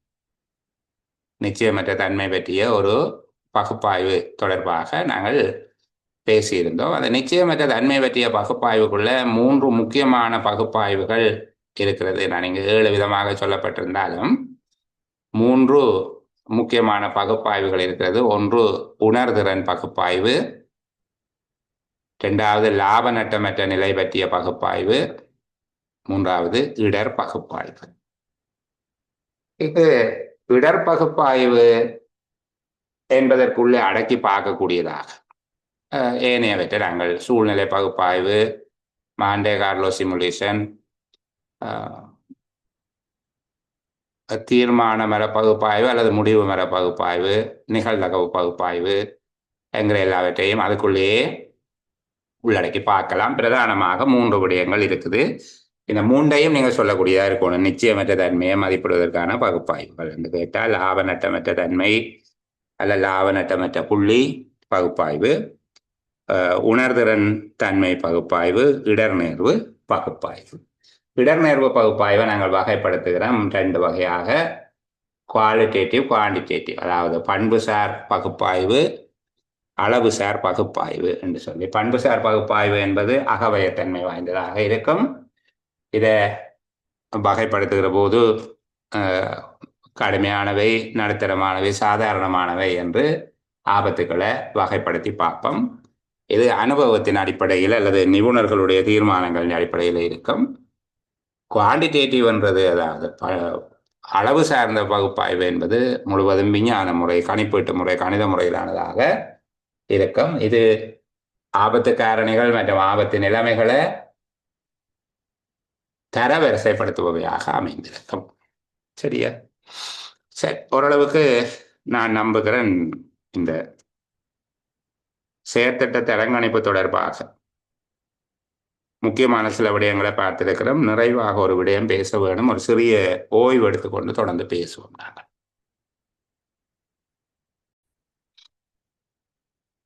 இப்போ நாங்கள் நிறைவாக இந்த கருத்திட்ட தரங்கணிப்புங்கிற மூன்றாவது படிமுறையினுடைய நிறைவு விடயமாக நாங்கள் பேச போகிறது கருத்திட்ட தரங்கணிப்பின் பின்னான நிலைமைகள் பற்றி பார்க்க போகிறோம். கருத்திட்ட தரங்கணிப்பு ஒன்று மூன்று விதமான தீர்மானங்களை எங்களுக்கு தரும் என்று சொல்லி பார்த்து நாங்கள் ஒன்று கருத்திட்டத்தினுடைய ஒப்புறுந்தன்மை அல்லது நிறைவேறுந்தன்மை அதனுடைய வயபிலிட்டி இல்லை என்கிற முடிவுக்கு வருவோம். ஆகவே கருத்திட்டத்தை முன்னெடுப்பது இல்லை என்று சொல்லி, இரண்டாவது சில திருத்தங்கள் மாற்றங்கள் செய்யப்படுமாக இருந்தால் அது பின்னால் நாங்கள் அதோட நெகோசியேஷன் போர்ட் அப்ரூவலை சேர்த்திருந்த நாங்கள் அவர்கள் சில விடயங்களை சொல்லுவார்கள். இந்த விடயங்களை திருத்தங்கள் செய்தால் இந்த கருத்திட்டம் ஒப்புவதற்கான வாய்ப்பு இருக்கிறது என்று சொல்லி, இப்போ திருத்தங்களோடு கருத்திட்டம் மீள் வடிவமைக்கப்பட்டு முன்னோக்கி நகர்வது இரண்டாவதாக இருக்கும். மூன்றாவது கருத்திட்டம் ஒன்று நிராகரிக்கப்படும் அல்லது கருத்திட்டம் கைவிடப்படும் என்கிற மூன்று வகையான தீர்மானங்கள் அல்ல மூன்றில் ஏதேனும் ஒரு தீர்மானங்களை இது எடுக்கலாம். கருத்திட்ட தரங்கணிப்பு, கருத்திட்ட முன் மதிப்பீடு,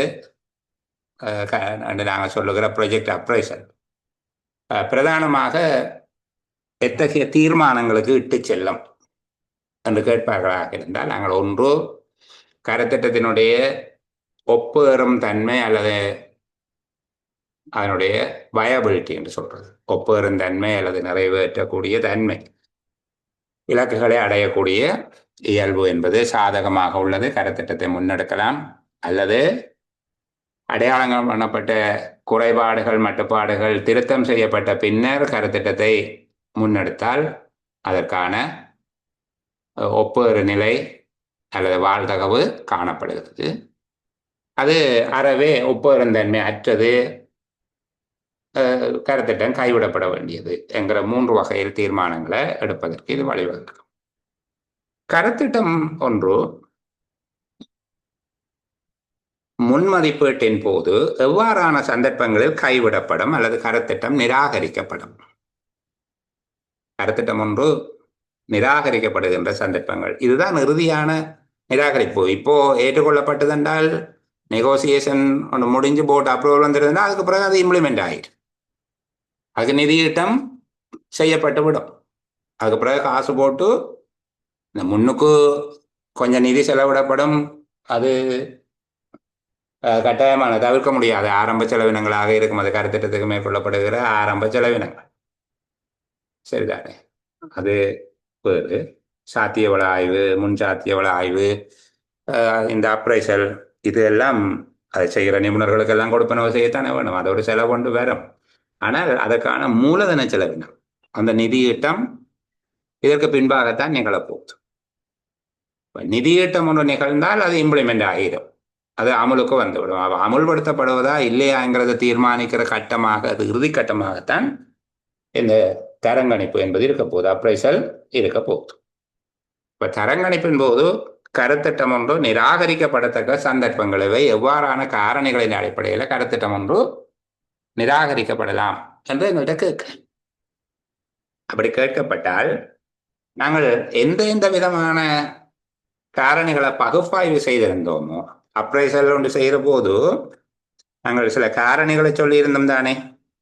இந்த காரணிகள் எல்லாம் பகுப்பாய்வு செய்யப்படுகிறது முன் மதிப்பீட்டின் போது அல்லது தரங்கணிப்பீட்டின் போது. இந்த வகையான காரணிகள் மதிப்பீடு செய்யப்படுகிறது, அந்த காரணிகளை தொடர்புபடுத்தி எழுதக்கூடியதாக இருக்க. அது அந்த காரணிகளை ஞாபகம் வச்சிருந்தால் எங்களுக்கு அந்த 2-in-1 என்ற மாதிரி, 2-in-1 எல்லாம் அது உண்மையாக மல்டி பர்பஸ், சரிதானே? இப்போ அந்த 2-in-1 மாதிரியாக அதை பயன்படுத்தக்கூடியதாக இருக்கும். நாங்கள் அங்கே முதலாவது நாங்கள் பார்த்துனாங்க தொழில்நுட்ப மதிப்பீடு என்று சொல்லி, சரியா?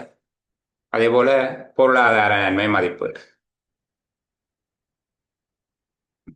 நிதி சார்ந்த நன்மை மதிப்பீடு, சந்தை வாய்ப்பு பற்றிய மதிப்பீடு, இப்படியாக நிறைய மதிப்பீடுகள் சொல்லியிருந்தோம். அவற்றில் முக்கியமான விடயங்களை பற்றி பேச போகிறேன். இப்போ நீங்கள் அதை மறந்திருக்க மாட்டீங்கள், மறந்திருந்தாலும் பெரிய பிரச்சனை இல்லை, திருப்பி ஞாபகப்படுத்திக் கொள்ள வேண்டியதுதான், சரிதானே? அதாவது அதில் மேற்கொள்ளப்படுகிற பகுப்பாய்வு என்று வருகிற போது அமைவிடம் பற்றிய பகுப்பாய்வு, சந்தை பற்றியது, தொழில்நுட்பம், நிதியியல், பொருளாதாரம், நிறுவன அமைப்பு, சூழல், சட்டம் மற்றும் சமகால கொள்கை, நன்னறி பற்றிய பகுப்பாய்வு, அமலாக்கத்துக்கான கால அட்டவணை பெரிய பிரச்சனையாக இருக்காது. தேவையான பலங்கள் பற்றிய பகுப்பாய்வு, எதிர்காலத்தின் நிச்சயமற்ற தன்மை பற்றிய பகுப்பாய்வு, சமுதாயத்தில் ஏற்படக்கூடிய தாக்கங்கள், சமூக தாக்கங்கள், பண்பாடுகளின் மீதான தாக்கங்கள், பால்நிலை மீதான தாக்கங்கள் பற்றிய பகுப்பாய்வு என்று சொல்லி நாங்கள் ஒரு 10 தொடக்கம் 10 வரையிலான, ஆக குறைந்தது 10 வரையிலான பகுப்பாய்வுகளை பற்றி பேசியிருந்த நாங்கள். இது சாத்தியவள ஆய்வுலையும் பேசியிருந்த நாங்கள், ஆரம்ப சாத்தியவள ஆய்வுலையும் பேசியிருந்த நாங்கள், இங்கே தரங்கணிப்பீட்டில் அப்ரைசல்லையும் பேசியிருந்த நாங்கள். இப்போ சாத்தியவள ஆய்வின் கூறுகளவை என்று கேட்டாலும் அல்லது முன் சாத்தியவள ஆய்வின் கூறுகளவை என்று கேட்டாலும், கருத்திட்ட தரங்கணிப்பின் போது ஆராயப்படுகின்ற கூறுகளவை என்று கேட்டாலும் ஒரே விடதான், ஒரே விஷயம்தான். அது ஆராயப்படுகிற விதம்தான் வேறுபட்டதாக இருக்கும்.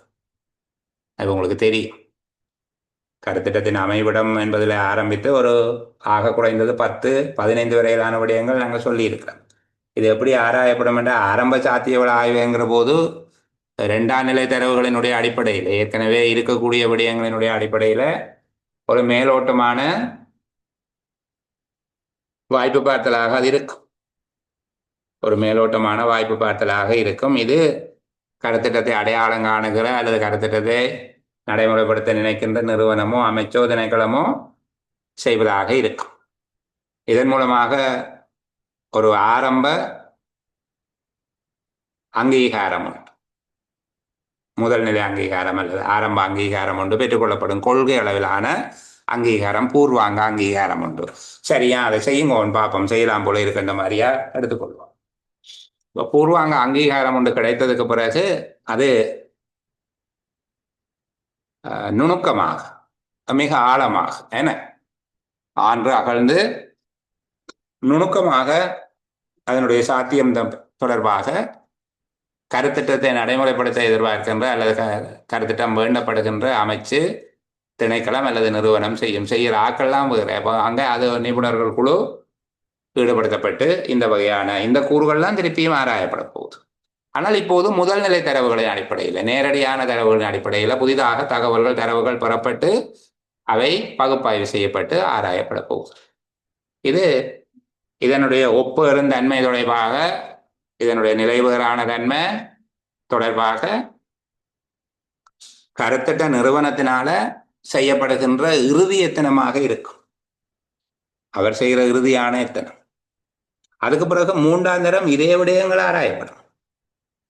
அது கருத்திட்ட தரங்கணிப்பு அல்லது முன்மதிப்பு என்று சொல்லப்படும். இதை யார் செய்வார்கள்? கருத்திட்டத்துக்கு காசு கொடுக்க போறார்கள்.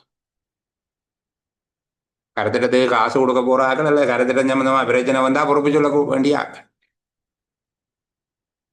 இலங்கையில யார் செய்வார்கள்? நுண் கருத்திட்டங்களாக இருந்தால், மெட்ரோ ப்ராஜெக்டாக இருக்குமாக இருந்தால் அமைச்சினுடைய திட்டமிடல் கூறுகள் இதை செய்வார். ஒரு அமைச்சினுடைய திட்டமிடல் கூறுகள் இருக்குது. திட்டமிடல் கூறுகளை பொறுத்தவரையில் அவர்களுடைய பணிகள் என்று பார்க்குற போது எங்களுக்கு தெரிஞ்சிருக்க வேணும். இல்லை, இதுவும் அதுக்குள்ளே இருக்குது. நான் இப்போ கொண்டு வந்த எஃப்ஆர் எல்லாம் படிப்பிச்சு உங்களை குழப்பை. அப்போ இங்கே அமைச்சின் திட்டமிடல் கூறு செய்வார்கள். இது கருத்திட்டம் தயாரித்தவர்கள் அல்ல. கருத்திட்டம் தயாரித்தவர்கள் தந்திருக்கக்கூடிய தகவல்களினுடைய உண்மைத்தன்மையை நடுநிலைமையாக மதிப்பீடு செய்வது. அங்கே இருந்த நிபுணர்கள் அல்லாத வேறு துறை சார்ந்த நிபுணர்கள், எக்ஸ்பர்ட், என்ன அந்தந்த டிசிப்ளின்ல அந்தந்த செக்டோரல் எக்ஸ்பர்ட்டை வச்சுக்கொண்டு செய்வார்கள். யார் செய்வார்கள்? இது காசை செலவழிக்க போறது அல்ல காசுக்கு பொறுப்பானிக்க போறது. இப்போ துறை சார்ந்த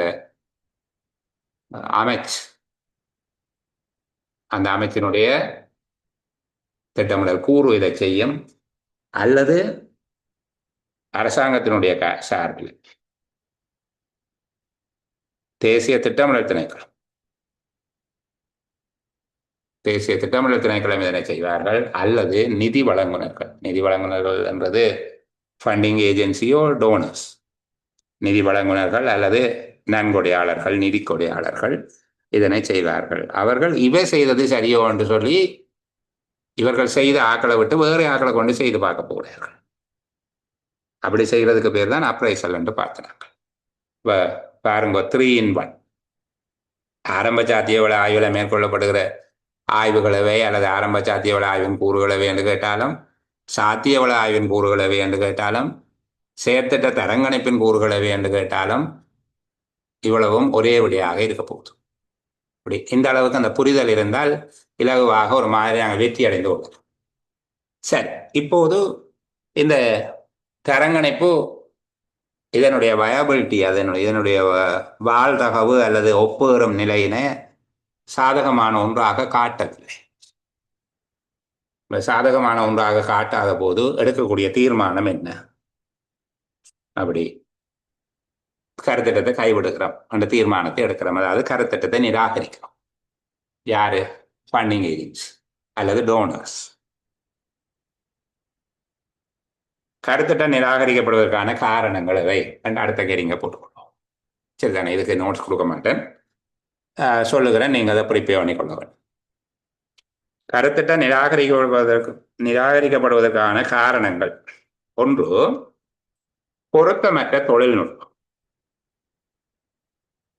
பொருத்தமற்ற தொழில்நுட்பம். கருத்திட்டத்தின் இலக்குகளை அடைவதற்கு தேர்ந்தெடுக்கப்பட்ட தொழில்நுட்பம் பொருத்தமற்றதாக காணப்படுதல், அதாவது அதிக செலவு மிக்கதாக, நிலைவேறற்றதாக, சிக்கனமில்லாததாக காணப்படுமாக இருந்தால், சில வேளை அந்த தொழில்நுட்பத்துக்குரிய வலுப்பொருட்களை தொடர்ந்து பெறுவதில் பிரச்சனை இருக்கலாம். அந்த தொழில்நுட்பத்துக்குரிய வலுப்பொருட்களை தொடர்ந்து பெற்றுக்கொள்வதில் பிரச்சனையாக இருக்கலாம். அல்லது அந்த தொழில்நுட்பத்தை கையாள்வதற்குரிய நிபுணர்கள், அந்த நிபுணத்துவ அறிவு உள்ளவர்கள் எங்களுடைய நாட்டில் இல்லாமல் இருக்கலாம். அல்லது அது அதிக செலவை ஏற்படுத்துவதாக, பெருந்தொகையான தண்ணீரை பயன்படுத்துவது போல எரிபொருளை பயன்படுத்துவதாக, பெருமளவான எரிபொருளை அதை பயன்படுத்துவதாக இருக்கலாம். இப்படியாக திட்டத்தின் இலக்குகளை அடைவதற்கு பொருத்தமற்ற, சிக்கனமற்ற, நிலைவேறான தன்மை இல்லாத தொழில்நுட்பங்கள் காணப்படும் போது பொருத்தமற்ற தொழில்நுட்பம். பொருத்தமற்ற தொழில்நுட்பம் என்னன்றது தான் மற்ற விளக்கம் எல்லாத்தையும் சொல்லணும். நான் திட்டத்தின் இலக்குகளை அடைந்து கொள்வதற்கு பொருத்தமற்ற தொழில்நுட்பம் காணப்படும் போது அந்த தொழில்நுட்பத்துக்கு தான் விளக்கம் சொன்ன நாங்கள். அது செலவு கூடியதாக, வினைத்திறனற்றதாக, அதனை செயற்படுத்துவதற்கு வேண்டிய திறன்கள் கொண்ட தொழிலாளர்களை நிறுவனம் கொண்டிராத போது, அல்லது இந்த பிரதேசத்தில் அவர்கள் காணப்படாத போது, தொழில்நுட்ப நிபுணர்களை பெற்றுக்கொள்வதற்கு அதிக செலவு ஏற்படும் என்கிற நிலைமை காணப்படும் போது, எரிபொருள் நுகர்வு அதிகமாக இருக்கும்போது இந்த மாதிரியா சொல்லலாம். அப்போ 1 தொழில்நுட்பம். 2வது எதிர்காலத்தின் நிச்சயமற்ற தன்மை மற்றும் இடர்காரணிகள். கருத்திட்டம் அதிக ஆபத்தான நிலைமையினை அல்லது நிச்சயமற்ற தன்மையினை கொண்டிருப்பதாக மதிப்பீடு செய்யப்படும் போது, லாப நட்டமற்ற தன்மை பற்றிய பகுப்பாய்வு, உணர்திறன் தன்மை பகுப்பாய்வு, இடர்நேர்வு பகுப்பாய்வு போன்றவற்றை பயன்படுத்தித்தானே நாங்கள் எதிர்காலத்தின் நிச்சயமற்ற தன்மை மற்றும் இடர்காரணிகள் பற்றி ஆய்வு செய்ய போறோம். அவ்வாறு எதிர்காலத்தின் நிச்சயமற்ற தன்மை மற்றும் இடர்காரணிகள் பற்றிய ஆய்வு சாதகமற்ற பெறுபேறுகளை காட்டும் போது. 3வது கருத்திட்டத்தின் வெளியீடுகளுக்கான, கருத்திட்டத்தினால வெளியீடு செய்யப்படுகின்ற பொருட்கள், சேவைகள், வழங்கல்கள் என்பவற்றுக்கான கேள்வி அல்லது சந்தை வாய்ப்பு குறைவானதாக காணப்படுகின்ற போது, அதாவது குறைந்தபட்ச லாபமட்டம் அல்லது லாப நட்டமற்ற தன்மையை அடைவதற்கு வேண்டிய அளவிலாவது பொருட்களுக்கு சந்தை வாய்ப்பு காணப்பட வேண்டும். ஆக குறைந்தது லாப நட்டமற்ற தன்மை புள்ளியை அடைவதற்காக என்றாலும் ஒரு குறிப்பிட்ட காலத்துக்கு லாப நட்டமற்ற தன்மையில நிறுவனம் இயங்கும். பிறகு அந்த புள்ளிக்கு மேல போக போக லாபம் பெறும். சரிதானே? சில நிறுவனங்கள் ஆரம்பத்தில் லாப நட்டமற்ற புள்ளிக்கு கீழே இயங்கும், சிறிது காலம் நட்டம் அடையும், பின்னர் லாபம் நட்டமற்ற தன்மைக்கு போகும், பின்னர் லாபம் அடையும். அப்படியெல்லாம் பகுப்பாய்வு செய்வார்கள். அதை பற்றி நீளமா பார்க்க வேண்டாம். ஆனால் இந்த சந்தை வாய்ப்பு அப்படியான ஒரு போக்கை கொண்டிருக்கவில்லை. சரிதானே? கருத்திட்டத்தின் வெளியீடுகளுக்கான, அதாவது கருத்திட்டத்தின் உற்பத்திகள், பொருட்கள், சேவைகள், வழங்கல்கள் என்பவற்றுக்கு போதுமான அளவு சந்தை வாய்ப்பு அல்லது கேள்வி காணப்படாத போது போட்டித்தன்மை குறைவானதாக காணப்படுது. கருத்திட்டத்தின் வெளியீடுகளின் போட்டித்தன்மை குறைவானதாக காணப்படுது. அதாவது சந்தையில கருத்திட்டத்தினுடைய வெளியீடுகள் விலை கூடியனவாக, ஏனையவற்றின் விலை, தரம் என்பவற்றோடு போட்டியிட முடியாதவையாக. இதற்கு பதிலீட்டு பொருட்கள் இருக்கும், போட்டி பொருட்கள், பதிலீட்டு பொருட்கள் இருக்கும். போட்டி பொருட்கள் பதிலீட்டு பொருட்களோடு போட்டியிடுவதற்கு ஏற்ற தரம் மற்றும் விலை என்பவை இல்லாத போது கருத்திட்டம் நிராகரிக்கப்படலாம். உள்ளீடுகளுக்கான வளங்களில் நிலைபெறான தன்மை காணப்படாமை, விலை அதிகமாக இருத்தல் அல்லது உள்ளீடுகளின் விலைகளில எதிர்பார்க்கப்படுகின்ற விலை அதிகரிப்பு அபாயங்கள், இதெல்லாம் நான் ஏற்கனவே சொன்னது போல எதிர்கால நிச்சயமற்ற தன்மை பற்றிய பகுப்பாய்வினால கண்டுபிடிக்கப்படும். உள்ளீடுகள் தொடர்ச்சியாக கிடைக்கிறதுக்கு வாய்ப்பு குறைவு, அல்லது இந்த உள்ளீடுகளின் விலை தொடர்ச்சியாக சந்தையில அதிகரித்து கொண்டு போகுது. அப்போ உள்ளீடுகளின் வளங்கள் தொடர்பாக, உள்ளீடுகளின் கிடைப்பனவு தொடர்பாக நிலைபெறான தன்மை காணப்படாம அவற்றின் விலை மட்டத்தில் காணப்படுகிற தளம்பல்கள் மற்றும் அதிகரிப்புகள், அவை லாபத்தில் ஏற்படுத்தக்கூடிய தாக்கம் போன்ற பாதகமான காரணிகள் காணப்படும் போது கருத்திட்டம் நிராகரிக்கப்படும். நிறுவனத்தின் பொருத்தமற்ற இயலளவு, அதாவது கருத்திட்டத்தை செயற்படுத்துவதற்கு ஏற்ற அறிவு, திறன், அனுபவம், முகாமைத்துவ கட்டமைப்பு போன்றவை நிறுவனத்தில் காணப்படாத போது அல்லது குறைவாக உள்ள போது கருத்திட்டத்தினை நிர்வகிப்பதற்கு நிறுவனம் இயலாததாக காணப்படும். அப்போது கருத்திட்டம் நிராகரிக்கப்பட்டுவிடும். கருத்திட்ட நிறுவன கட்டமைப்பு பொருத்தமற்றதாக அல்லது நிறுவனத்தின் இயலளவு போதுமானதாக காணப்படுகின்ற போது நிராகரிக்கப்படும். தொழிற்படுத்தல் மற்றும் முகாமைத்துவ செலவினங்கள், ஆபரேஷனல் அண்ட் மேனேஜ்மெண்ட் கோஸ்ட், அதிகமானதாக காணப்படுது. ONM என்று தான் இதை எழுதுவார்கள். அப்போ தொழிற்பாட்டு மற்றும் முகாமை செலவினங்கள் அதிகமானதாக காணப்பட்ட, அப்ப இந்த செலவுகள் அதிகமானதாக காணப்படுகிற போது அங்கு லாப அளவு குறைவடைய தொடங்கும், அல்லது ஒட்டுமொத்த செலவினங்கள், நிலையான செலவும் இந்த செலவும் அதிகரித்து செலவினம் அதிகரித்து சிக்கனமற்ற தன்மை தோன்றும். ஆகவே தொழிற்பாட்டு செலவினங்கள் உயர்வானதாக காணப்படுது. செலவு நன்மை விகிதம் பாதகமானதாக இருத்தல். செலவு நன்மை விகிதம் பாதகமானதாக இருத்தல் என்பது வெறும் பொருளாதார நிதி பகுப்பாய்வு மட்டும் அல்ல, சமூக நன்மை சார்ந்த பகுப்பாய்வையும் உள்ளடக்கியதாகத்தான் நாங்கள் பேசுகிறோம். ஷேடோ பிரைஸ் என்று பார்த்தோம். ஒரு வீதியை அமைக்கிறதுக்கு 20 மில்லியன் ரூபாய் செலவாகும். ஆனால் அந்த வீதியால வருஷத்துல ஒரு 15 நாட்கள் அறுவடை காலத்துல மட்டும்தான் டிராக்டர் போகும் என்று சொன்னா அந்த வீதி அமைப்பது செலவு நன்மை விகிதத்தில், ஷேடோ பிரைஸ்ல மிகவும் நன்மை குறைந்ததாக இருக்கும். இதே நிதியை பயன்படுத்தி வேற ஒரு அதிக போக்குவரத்து மிக்க ஒரு வீதி அமைப்பதன் மூலமாக ஒரு வாகனத்துக்கான ஷேடோ பிரைஸ் குறைவாக இருக்கும். அப்ப இங்க செலவு நன்மை விகிதம் பாதகமானதாக இருக்கும் போதும் கருத்திட்டம் நிராகரிக்கப்படும். சமூக செலவினங்கள் உயர்வானதாக காணப்படுதல், சமூக ஒத்துழைப்பு காணப்படாமல் இருக்கிறது. சில கருத்திட்டங்களுக்காக சமூகம் தாங்கிக் கொள்ள வேண்டிய தீங்குகள் அல்லது சமூகம் தாங்கிக் கொள்ள வேண்டிய செலவினங்கள் அதிகமானதாக இருக்கும்.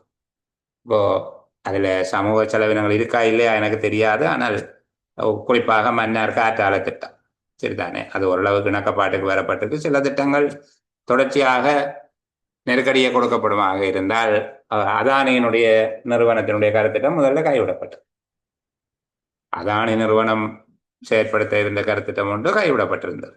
ஏனென்றால் சமூக செலவினங்கள் உயர்வாக இருக்கும் அல்லது சமூக ஒத்துழைப்பு குறைவாக காணப்படுகின்ற போது, சமூக ஒத்துழைப்பு காணப்படாமை அல்லது சமூக எதிர்ப்பு காணப்படுதல் போன்ற சந்தர்ப்பங்கள், பயனாளிகளினுடைய குறைந்த மட்ட பங்களிப்பு அல்லது அக்கறை.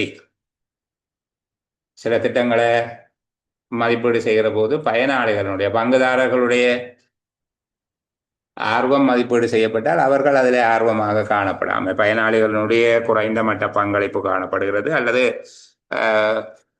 பங்குதாரர்களுடைய அக்கறை இனம் காணப்படும் போது அந்த கருத்திட்டம் வெற்றி பெறுவதற்கான வாய்ப்பு குறைவு என்று சொல்லி, அல்லது அதனுடைய வாழ்தகவு குறைவாக இருக்கிறது, கருத்திட்டம் நிராகரிக்கப்படுது. கொள்கை சூழல் சாதகமற்றதாக காணப்படுது. கொள்கை சூழல் சாதகமற்றதாக காணப்படுதல் என்றால், இப்போ கரையோர பகுதியில் சில விடயங்களை ஒப்பேற்றுகிற போது கரையோர பாதுகாப்பு திணைக்களத்தினுடைய கொள்கைக்கு அது விரோதமானதாக இருக்கும், அது பொருத்தமில்லாமல் இருக்கும். அதாவது சட்டச்சூழல், கொள்கை சூழல் போன்றவை பொருத்தமற்றதாக காணப்பட்டால் அப்போது அந்த கருத்திட்டம் கைவிடப்படுவதாக இருக்கும். இப்போ கருத்திட்டம் நிராகரிக்கப்படக்கூடிய காரணங்கள் என்று சொல்லி சொன்னால் ஆக குறைந்தது நாங்கள் ஒரு 10 விடயங்களை பார்த்திருக்கோம். இந்த அளவோட கருத்திட்ட தரங்கணிப்பு என்கிற விடயத்தை நிறைவு செய்து கொண்டு இருக்கிற 15 நிமிடத்துக்கு தொடர்ச்சியாக நாங்கள் கருத்திட்ட அமுலாக்கம் தொடர்பாக பேசலாம். கருத்திட்டத்தினை நடைமுறைப்படுத்துதல், கருத்திட்டத்தினுடைய அமுலாக்கம் அல்லது கருத்திட்டத்தினை நடைமுறைப்படுத்துதல் என்கிற 4வது படிமுறைக்குள்ள போகிறோம். அவங்களுக்கு தெரியும், முதலாவது அடையாளம் காணல், 2வது தயாரித்தல், 3வது தரங்கணிப்பு செய்தல், 4வது நடைமுறைப்படுத்தல், 5வது மதிப்பீடு செய்தல் என்கிற 5 பிரதான கட்டங்களுக்கு கூடாகத்தான் போக போகிறோம். இதை இந்த ஒரு புரிதலுக்காக இந்த விஷயத்தை நாங்கள் பார்த்து கொண்டிருந்தாலும், இந்த அடையாளம் காணுதல், தயாரித்தல், தரங்கணிப்பு செய்தல், நடைமுறைப்படுத்துதல், மதிப்பீடு செய்தல் என்கிறது தாண்டி தேசிய திட்டமிடல் திணைக்களத்தினுடைய இந்த கருத்திட்ட சக்கரம் என்பது இதை விட கொஞ்சம் வேறுபட்ட சொற்றொடர்களினால, முதலாவது திட்டத்தை அடையாளம் காணுதல் என்பதை அவர்கள் இனிஷியேஷன் என்று தான் அடையாளப்படுத்துகிறார்கள். இனிஷியேஷன் என்று சொன்னாலும் அடையாளம் காணுதல், ஐடென்டிஃபிகேஷன் தான். ஆனால் அது முன்முயற்சி, ஆரம்ப கட்டம். அதன் பின்பாக 2வது தயாரித்தல், வடிவமைத்தல் கட்டம் என்று சொல்றது. நாங்கள் ப்ரிப்பரேஷன் என்று சொல்கிறோம், அவங்க ப்ரிப்பரேஷனோ ஃபார்முலேஷன் என்று சொல்லி தயாரித்தல், வடிவமைப்பு கட்டம். 3வது செயற்படுத்தல் கட்டம், நாங்கள் இம்ப்ளிமெண்டேஷன், அவர்கள் எக்ஸிக்யூஷன் என்று சொல்லுகிறார்கள். நாங்கள் 2டையும் சேர்த்தே அதை பார்த்துக்கொள்வது நல்லது.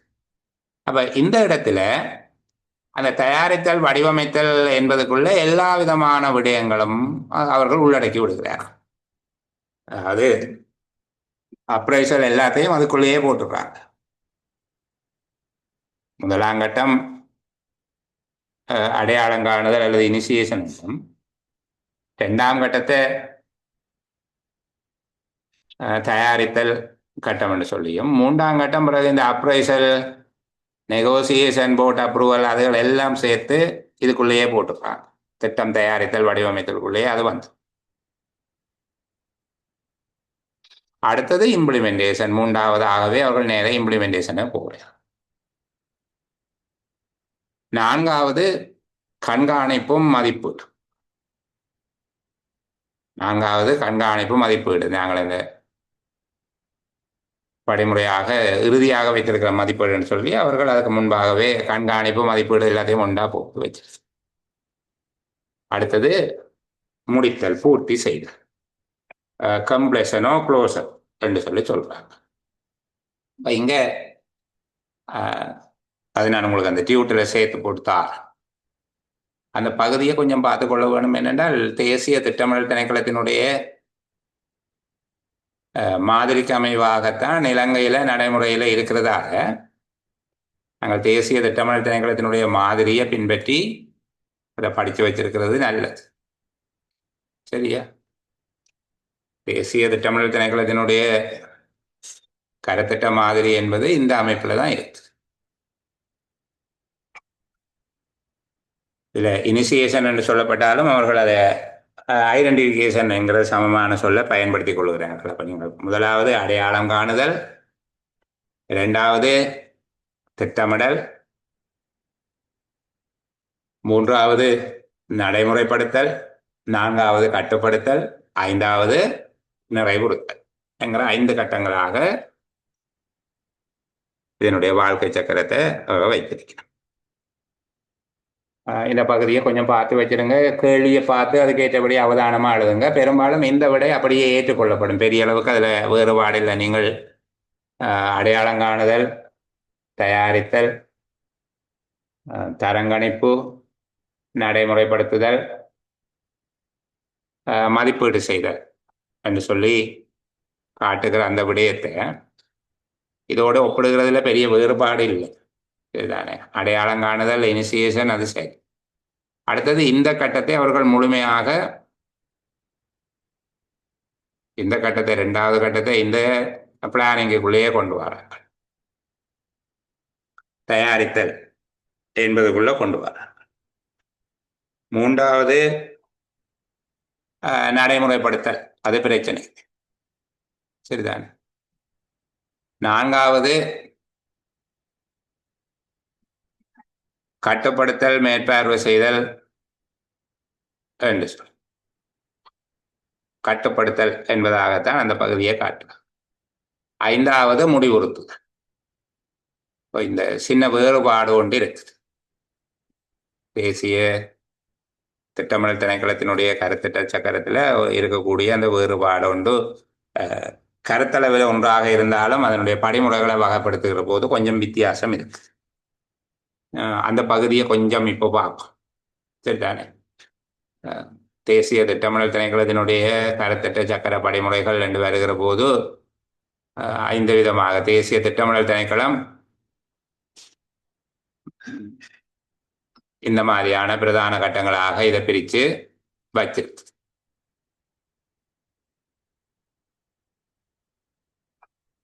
ஒன்று இனிசியேஷன், அது அடையாளம் காணுதல் என்பதாகவே, ஐடென்டிஃபிகேஷன் என்பதாகவும் அதை எழுதிக்கொள்ள இயலும். சரிதானே? அதாவது அடையாளம் காணுதல் அல்லது முன்முயற்சி என்று சொல்கிறோம். தேசிய அபிவிருத்தி நோக்கங்கள், துறை சார்ந்த தேவைகள் என்ற அடிப்படையில் புதிய திட்ட யோசனைகள் அடையாளம் காணப்படுகிறது. அல்லது சமூக பொருளாதார பிரச்சனைகள், தேவைகளை நிவர்த்தி செய்வதற்காக அவசியப்படுகிற திட்டங்கள் ஆராயப்படுகிறது. திட்டங்களை அடையாளம் காணுதல் முதலாவது இனிசியேஷன் என்கிறதா குறித்து கொள்வோம். 2வது திட்டமிடுதல், பிளானிங், தயாரிப்பு. இது அடையாளம் காணப்பட்ட திட்டங்களுக்கான விரிவான சாத்தியவள ஆய்வு, விரிவான வடிவமைப்பு, டீட்டெயில் டிசைன் என்று சொன்னார். அது சாத்தியவள ஆய்வுகள், விரிவான வடிவமைப்பு, தாக்க மதிப்பீடுகள், இடர் மதிப்பீடுகள் போன்ற அனைத்து பூர்வாங்க நடவடிக்கைகளையும் இதுக்குள்ள உள்ளடக்கி போடுவாங்க. அதாவது ஆரம்ப சாத்தியவள ஆய்வு, சாத்தியவள ஆய்வு, முன்மதிப்பீடு அல்லது தரங்கணிப்பு எல்லாம் இதுக்குள்ள வந்துடும். அப்ரைசல் எல்லாம். சரிதானே? இதற்கான விரிவான மதிப்பீடுகள் எல்லாம் இதுக்குள்ள மேற்கொள்ளப்படும். அதுக்கான அப்ரூவல் எடுக்கிறது எல்லாம் இதுக்குள்ள வரும். அடுத்தது செயற்படும். அதுக்கான ஒப்புதல் அளிக்கப்பட்டு நிதி ஒதுக்கீடு கிடைச்ச உடனே திட்டம் இம்ப்ளிமெண்ட் பண்ணப்படும், ஃபீல்டில் இம்ப்ளிமெண்ட் பண்ணப்படும். அப்போ இங்கே ஒப்பந்த புள்ளிகள் கோரப்படுதல் என்றது ஒப்பந்தங்களை கோருதல். சரிதானே? வளங்களை ஒதுக்குறது, அது தொடர்பான வேலைகள் எல்லாம் இம்ப்ளிமெண்டேஷனுக்குள்ள இம்ப்ளிமெண்டேஷன் வந்துட்டா அடுத்தது அது நடைபெறுகிற காலத்திலேயும் அதற்கு பின்பாகவும் மானிட்டரிங் அண்ட் இவாலுவேஷன், அதாவது திட்டம் செயற்படுத்தப்படுகின்ற முழு கால பகுதிகளையும் அதனுடைய முன்னேற்றம் கண்காணிக்கப்பட்டு மதிப்பீடு செய்யப்படுகிறது. உரிய காலம், உரிய செலவு, நோக்கம், வடிவம், தரம் போன்றவை எல்லாம் பின்பற்றப்படுதா கண்டு பார்க்கறது கண்காணிப்பு, மதிப்பீடு. அடுத்தது கம்ப்ளீஷன். திட்டம் நிறைவு செய்யப்பட்ட பிறகு அது முறைப்படியாக மூடப்பட்டு இறுதி அறிக்கை சமர்ப்பிக்கப்படும். இதுக்கு பிந்தைய மதிப்பீடுகள் போஸ்ட் இவாலுவேஷன் இதுக்குள்ள வரும். அங்க மானிட்டரிங் அண்ட் ஆன்கோயிங் இவாலுவேஷன் வரும், இங்க போஸ்ட் இவாலுவேஷன் வரும். அதாவது கருத்திட்டம் நிறைவடைந்த பின்னர் அதனுடைய இலக்குகள் எட்டப்பட்டதா என்பது தொடர்பான மதிப்பீடு இங்க வரும். இப்ப இது அரசாங்க நிதியுதவி வருகிற அபிவிருத்தி திட்டங்கள் திறமையாக பொறுப்பு கூறலோடு தேசிய முன்னுரிமைகளோடு இணைந்ததாக இருப்பதை உறுதிப்படுத்துவதற்கு உதவும் என்று சொல்லப்பட்டிருக்கு. அப்போ இந்த விடயத்தை ஒருக்கா பார்த்து கொள்ளுங்க. கருத்திட்ட சக்கரம் அல்லது கருத்திட்ட படிமுறை என்றால் ஃப்ரெஷ்ஷாக இந்த விஷயத்தை வச்சுக்கொள்ளுங்க. தேசிய திட்டமிடல் திணைக்களத்தினால காட்டப்படுகிறது தான் இப்போ எங்கள்கிட்ட இருக்கிற. இப்போ உலக வங்கி காட்டுகிறது, ஏனைய திட்டமிடல் பொருளாதார அறிஞர்கள் காட்டுகிறவை மாதிரிக்காக படிக்கப்பட்டாலும் சாதாரணமா எங்களோட லோக்கல் பிராக்டிஸுக்குள்ள இதுதான் இருக்குது. அப்ப லோக்கல் பிராக்டிஸுக்குள்ள கேட்கக்குள்ள இந்த 5 விடயங்களை உள்ளடக்கியதாக எழுதக்கூடிய இருக்கணும். ஆரம்ப கட்டம், திட்டமிடல் கட்டம், நிறைவேற்றல் கட்டம் மற்றும் கட்டுப்படுத்துதல். இது ஒன்றன் பின் ஒன்றாக வருமண்டில் சில வேளைகளில் சமகாலத்திலேயே அவை நிகழலாம். சரிதானே? நான் பிறகு உங்களுக்கு ஒரு விஷயம் சொல்லித்தாரேன். இந்த சமகாலத்தில் நிகழ்றது ஒன்றன் பின் ஒன்றாக நடக்கிறது கிரிட்டிக்கல் பார்ட் என்று சொல்லி ஒன்று இருக்குது. உய்ய பாதை அல்லது இடர்பாதை என்று சொல்லி ஒன்று இருக்குது. 3 விதமான இது நாங்கள் இம்ப்ளிமெண்டேஷனுக்குள்ள அதை பார்ப்போம். சரி, அப்ப இந்த கருத்திட்ட சக்கரம் தொடர்பாக தேசிய திட்டமிடல் திணைக்களத்தினுடைய 5 படிமுறைகளையும் கொஞ்சம் ஞாபகம் வச்சு இது எழுதக்கூடிய மாதிரியா இருக்கணும். திட்டங்களை அடையாளம் காணுறது இனிஷியேஷன் அல்லது ஐடென்டிஃபிகேஷன் என்று அதை சொல்லுவோம். 2வது பிளானிங், 3வது எக்ஸிகியூஷன் அல்லது இம்ப்ளிமெண்டேஷன் செயற்படுத்து, 4வது கட்டுப்படுத்துதல் கண்ட்ரோல் கண்காணிப்பும் மதிப்பீடு, 5வது க்ளோசர் அதை நிறைவு செய்தல் பூர்த்தி செய்தல் என்கிற 5 படிமுறைகளுக்கூடாக இது நிகழும். 5 படிமுறைக்குள்ளேயும் உள்ளடங்குகிற விடயங்களை பார்த்துக்கொள்ள வேணும். அடையாளம் காணுதல் என்கிறது தேசிய அபிவிருத்தி இலக்குகள், துறை சார்ந்த தேவைகள் அடிப்படையிலும் சமூக பொருளாதார பிரச்சனைகள் மற்றும் தேவைகளை நிவர்த்தி செய்வதற்காகவும் இவை ஆராயப்படுவது அடையாளம் காணப்படுவதாக இருக்கும். அடுத்தது தயாரித்தல் என்கிறது பிளானிங் என்கிறதுக்குள்ள ஆரம்ப சாத்தியவள ஆய்வு, விரிவான சாத்தியவள ஆய்வு, டீட்டெயில் டிசைன், அப்ரைசல், அசஸ்மெண்ட் எல்லாம் இதுக்குள்ள வந்துடும். சரிதானே? எல்லா விதமான விரிவான செலவு மதிப்பீடுகளும் திட்ட மதிப்பீடுகளும். திட்ட மதிப்பீடுன்றது இம்ப்ளிமெண்டிங் பிளான், அமுலாக்கல் திட்டங்கள் போன்றவை அனைத்தும் இதுக்குள்ள வந்துடும். 3வது செயற்படுத்துதல், ஒப்புதல் கிடைத்தவுடன் நிதி பெறப்பட்டு திட்டம் களத்தில் செயற்படுத்தப்படும். இங்கு நிறுவனம் தாவிக்கப்படுவது, நிதி ஒதுக்கீடு செய்வது, வளங்களை ஒதுக்குவது, பணிகள், வேலைகள், சேவைகளை செய்விப்பது போன்ற எல்லா விடயங்களும் அதுக்குள்ள வந்து. கண்காணிப்பு, இது தொடக்கத்தில இருந்து இறுதி வரைக்கும் நடைபெறுகின்ற விடயங்களை கண்காணித்து மதிப்பீடு செய்யப்படும். அதில் விலகல்கள் இருந்தால், திட்டத்துக்கும் நடைமுறைக்கும் இடையில விலகல்கள் இருக்குமாக இருந்தால் அதை திருத்துவதற்கு நடவடிக்கை மேற்கொள்ளப்படுகிறதாக இருக்கும். 5வது நிறைவு செய்தல் கட்டம், பூர்த்தி செய்தல் கட்டம். இது திட்டம் நிறைவு செய்த பின்னர் முறைப்படியாக மூடப்பட்டு இறுதி அறிக்கை சமர்ப்பிக்கப்படும். இதற்குள்ளதான் போஸ்ட் இவாலுவேஷன் எல்லாம் வரும். அதாவது கருத்திட்டத்தின் பிந்தைய மதிப்பீடுகள் அனைத்தும் இதுக்குள்ள உள்ளடங்குவதாக இருக்கும். இதனுடைய நோக்கம், இந்த கருத்திட்ட சக்கர அல்லது கருத்திட்ட படிமுறைகளாக அமைக்கப்பட்டிருப்பதன் நோக்கம் அரசாங்க நிதியுதவி பெறும் கருத்திட்டங்கள் திறமையாக பொறுப்பு கூடலோடு தேசிய முன்னுரிமைகளோடு இணைந்து இருப்பதனை உறுதிப்படுத்துவதற்காக என்று சொல்லப்பட்டிருக்கு. நாங்கள் தொடர்ச்சியாக பேச வேண்டியது ஒரு புதிய தலையங்கம் இருக்குது, பார்த்துக்கொள்ள வேணும். அமுலாக்கல், நடைமுறைப்படுத்தல் என்பது தொடர்பாக அடுத்து வருகிற செயலமர்வு வார நாட்களில் செவ்வாய் அல்லது வியாழக்கிழமைகளில் நடத்துவதற்கு திட்டமிடப்பட்டிருக்கு. கால இடைவெளி அதிகமாக இருக்கிறதால கொஞ்சம் எங்களுடைய வேகம் குறைஞ்சிட்டு, ஆகவே இந்த அமுலாக்கல் என்பது தொடர்பாக அடுத்து வருகிற செயலமர்வில் நாங்கள் விவரமாக பேசலாம். அமுலாக்கலினுடைய கருமங்கள் என்ன, அமலாக்கல் கண்காணித்தல் நுட்பங்கள் இவை. அந்த நுட்பங்களை எப்படி நாங்கள் மதிக்கிறது, எப்படி மதிப்பீடு செய்கிற நுட்பங்களினுடைய மதிப்பீட்டு முறைமை என்ன என்பது போன்ற விடயங்களை இதற்குள்ள பார்ப்போம். ஏற்கனவே சில மதிப்பீட்டு முறைகள் சொல்லி நான் உங்களுக்கு அந்த விடயங்கள் சொல்லி தந்துட்டேன்.